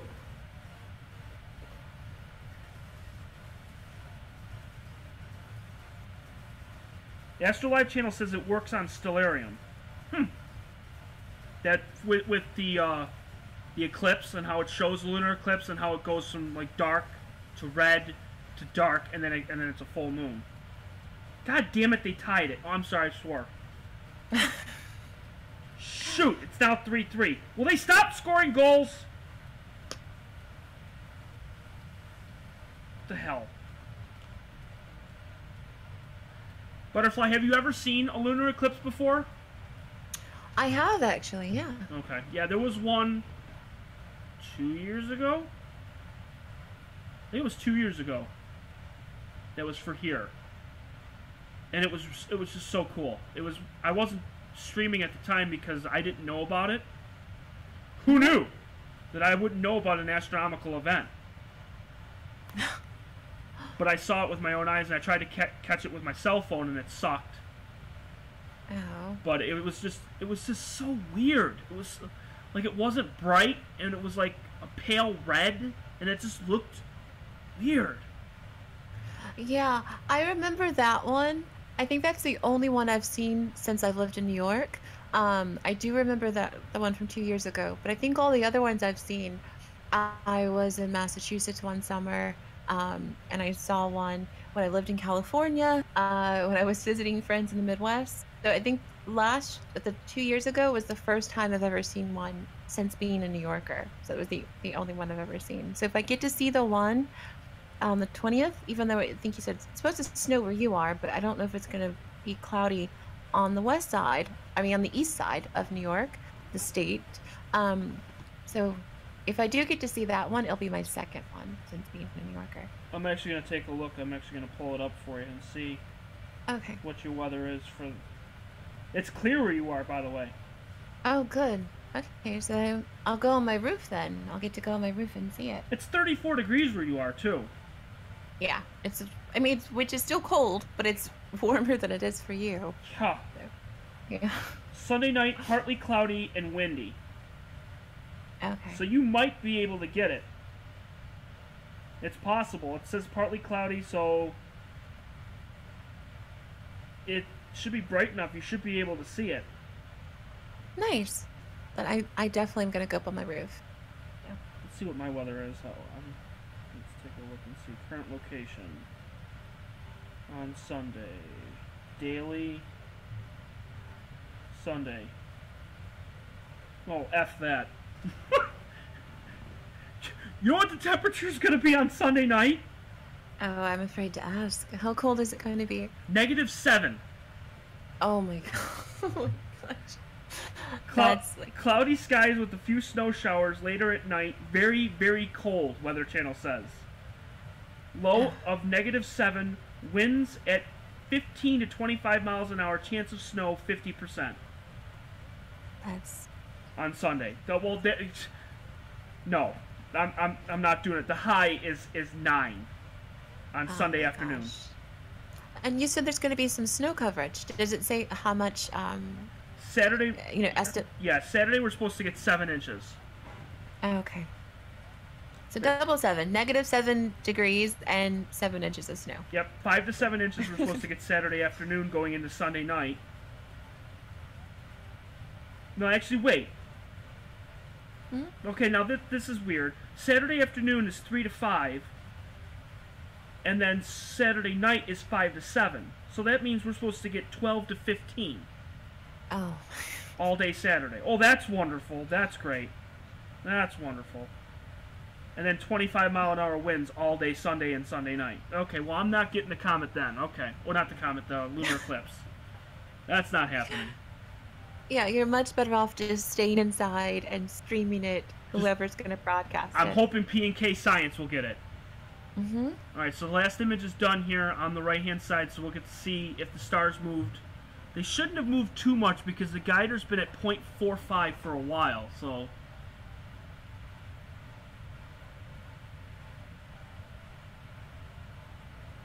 Yeah, didn't move at all, and actually, it looks about 1,000 times better. That is incredible. Oh, nice. That is really, really cool. And that was the last 8-minute image. Super awesome. How many 8-minute images did you do? 2. 2. Okay. This was the second one. So I did a bunch of 6, and then I just did the last 2, which were 8. And looking at the top left of the screen, we got it just in time. Look at the finder. Brilliant. Yeah, oh my gosh, yeah. It's like just on the edge, and it's coming this way, so it's coming back, so we got it. It's midnight, we did it, we figured it out. Wow. Got it. It's a brilliant image, and I guess since there's that slight delay with, so I just saw the cloud coverage in the viewfinder, so I keep getting not as big as it was before, but it was a slight delay, so yeah. I'm seeing it on YouTube at this very moment. Exactly. And Cosmic Lettuce says it's too dangerous to be out there very long, even if it's a clear sky. Exactly. I'm not getting frostbite. Astronomy, I love it. I don't love it that much. Not enough to lose a toe. It's like, how did you lose a toe? Astronomy. I lost it because of astronomy. It's like, no, don't do it. Not worth it. I mean, I'll probably walk. I mean, if it was clear and it was the lunar eclipse, I'd walk out there and go look at it through a window. I am not going out there. And if anybody knows Cold, if he's still on, I'm pretty sure... Oh, the furnace went off again. Yes! If anybody knows Cold and if he's still on, Ron, if you're still on, you know Cold. He's from Minnesota. And that place is cold. That place is real cold. Yeah. The postage stamp. So I think we're gonna pack it in. I think Jurgen is like doing something in the background. I don't know even if he knows if he's still here. I'm just back. Oh my God, you're back! Yeah. Yeah, I was Sleeping. no taking You're a working coffee. on. Jurgen, happy taking a- Thursday! Yeah. Of course, it's Yes, been Thursday. Thursday, no. It's been Thursday for a while for you. Yeah. But yes, it is Thursday. Woohoo! What did I missed? What's up? What did I missed? You didn't really miss much. We were just talking about the lunar eclipse and talking about how freaking cold it is out here. And we're just about to wrap up here, pretty much, because it's midnight. Yeah, I go to work within within an hour. So That's crazy. yeah, yeah. I go early now. Yep. So I think we're gonna wrap it up. But I think we did fantastic tonight. Yeah, we tested out the sound too, and we got all that stuff figured out. So you Yeah. captured some incredible images. We did a wonderful journey through the Big Dipper, which is fantastic. Yes. I had fun, so I'm glad you asked me to help with the testing of the sound. So I had a good time and chatting with everybody in the chat and the awesome, objects you captured and shared with us. So Yeah. thank you. Oh, you're very welcome. And I want to thank everyone who has been out in the chat. I'm telling you, this is the most people we've had in the chat room ever. I don't think we've... At one point, I thought I saw 21. Yeah, it got up there. Yeah. And that is fantastic. And I'm telling you, 2019 is going to be huge. 2019 is going to be big. We're going to get some clear nights. We're going to get more guests on. We're going to get a lot more people to talk, which is great. Mm-hmm. So we're going to end it. So we're going to end the broadcast. So thank you, Butterfly. Thank you. Thank you, Jurgen. Yeah. And hopefully we'll get you back on soon. We don't know when the next clear night's going to be. We have no idea. What I might do is I might do an 800 subscriber episode sometime this weekend. Oh, nice. I think I'm going to do that. We're just get everybody together and just go out and just celebrate.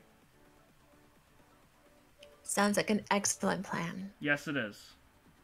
Yes. So you guys Good have... night. Yep. Oh, sorry. You guys have a wonderful night. Thank you, you too, and Okay. good night to you, Yep. and good night to everyone in the chat. Okay. All right. Yep. Bye. Bye-bye.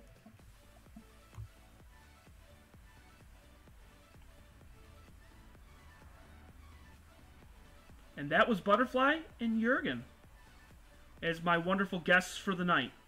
Again, if you want to be on future shows or future sessions, I will post my Discord on there, and by all means, come on in. You're welcome. You're welcome to join on in. Talk about astronomy. Ask questions. We got Discord up and running now. So, thank you everyone who has come on. It was a huge, huge showing tonight. We had Butterfly go on and manage the chat, which is great. So, everyone have a wonderful night. Have a wonderful Thursday. And I'll let everyone know when I'll be back out here. Most likely it'll probably either be Friday or Saturday. We will do the 800 subscriber episode where I say thank you to you guys. You are what makes this possible. So thank you again, and have a wonderful night, guys. Bye.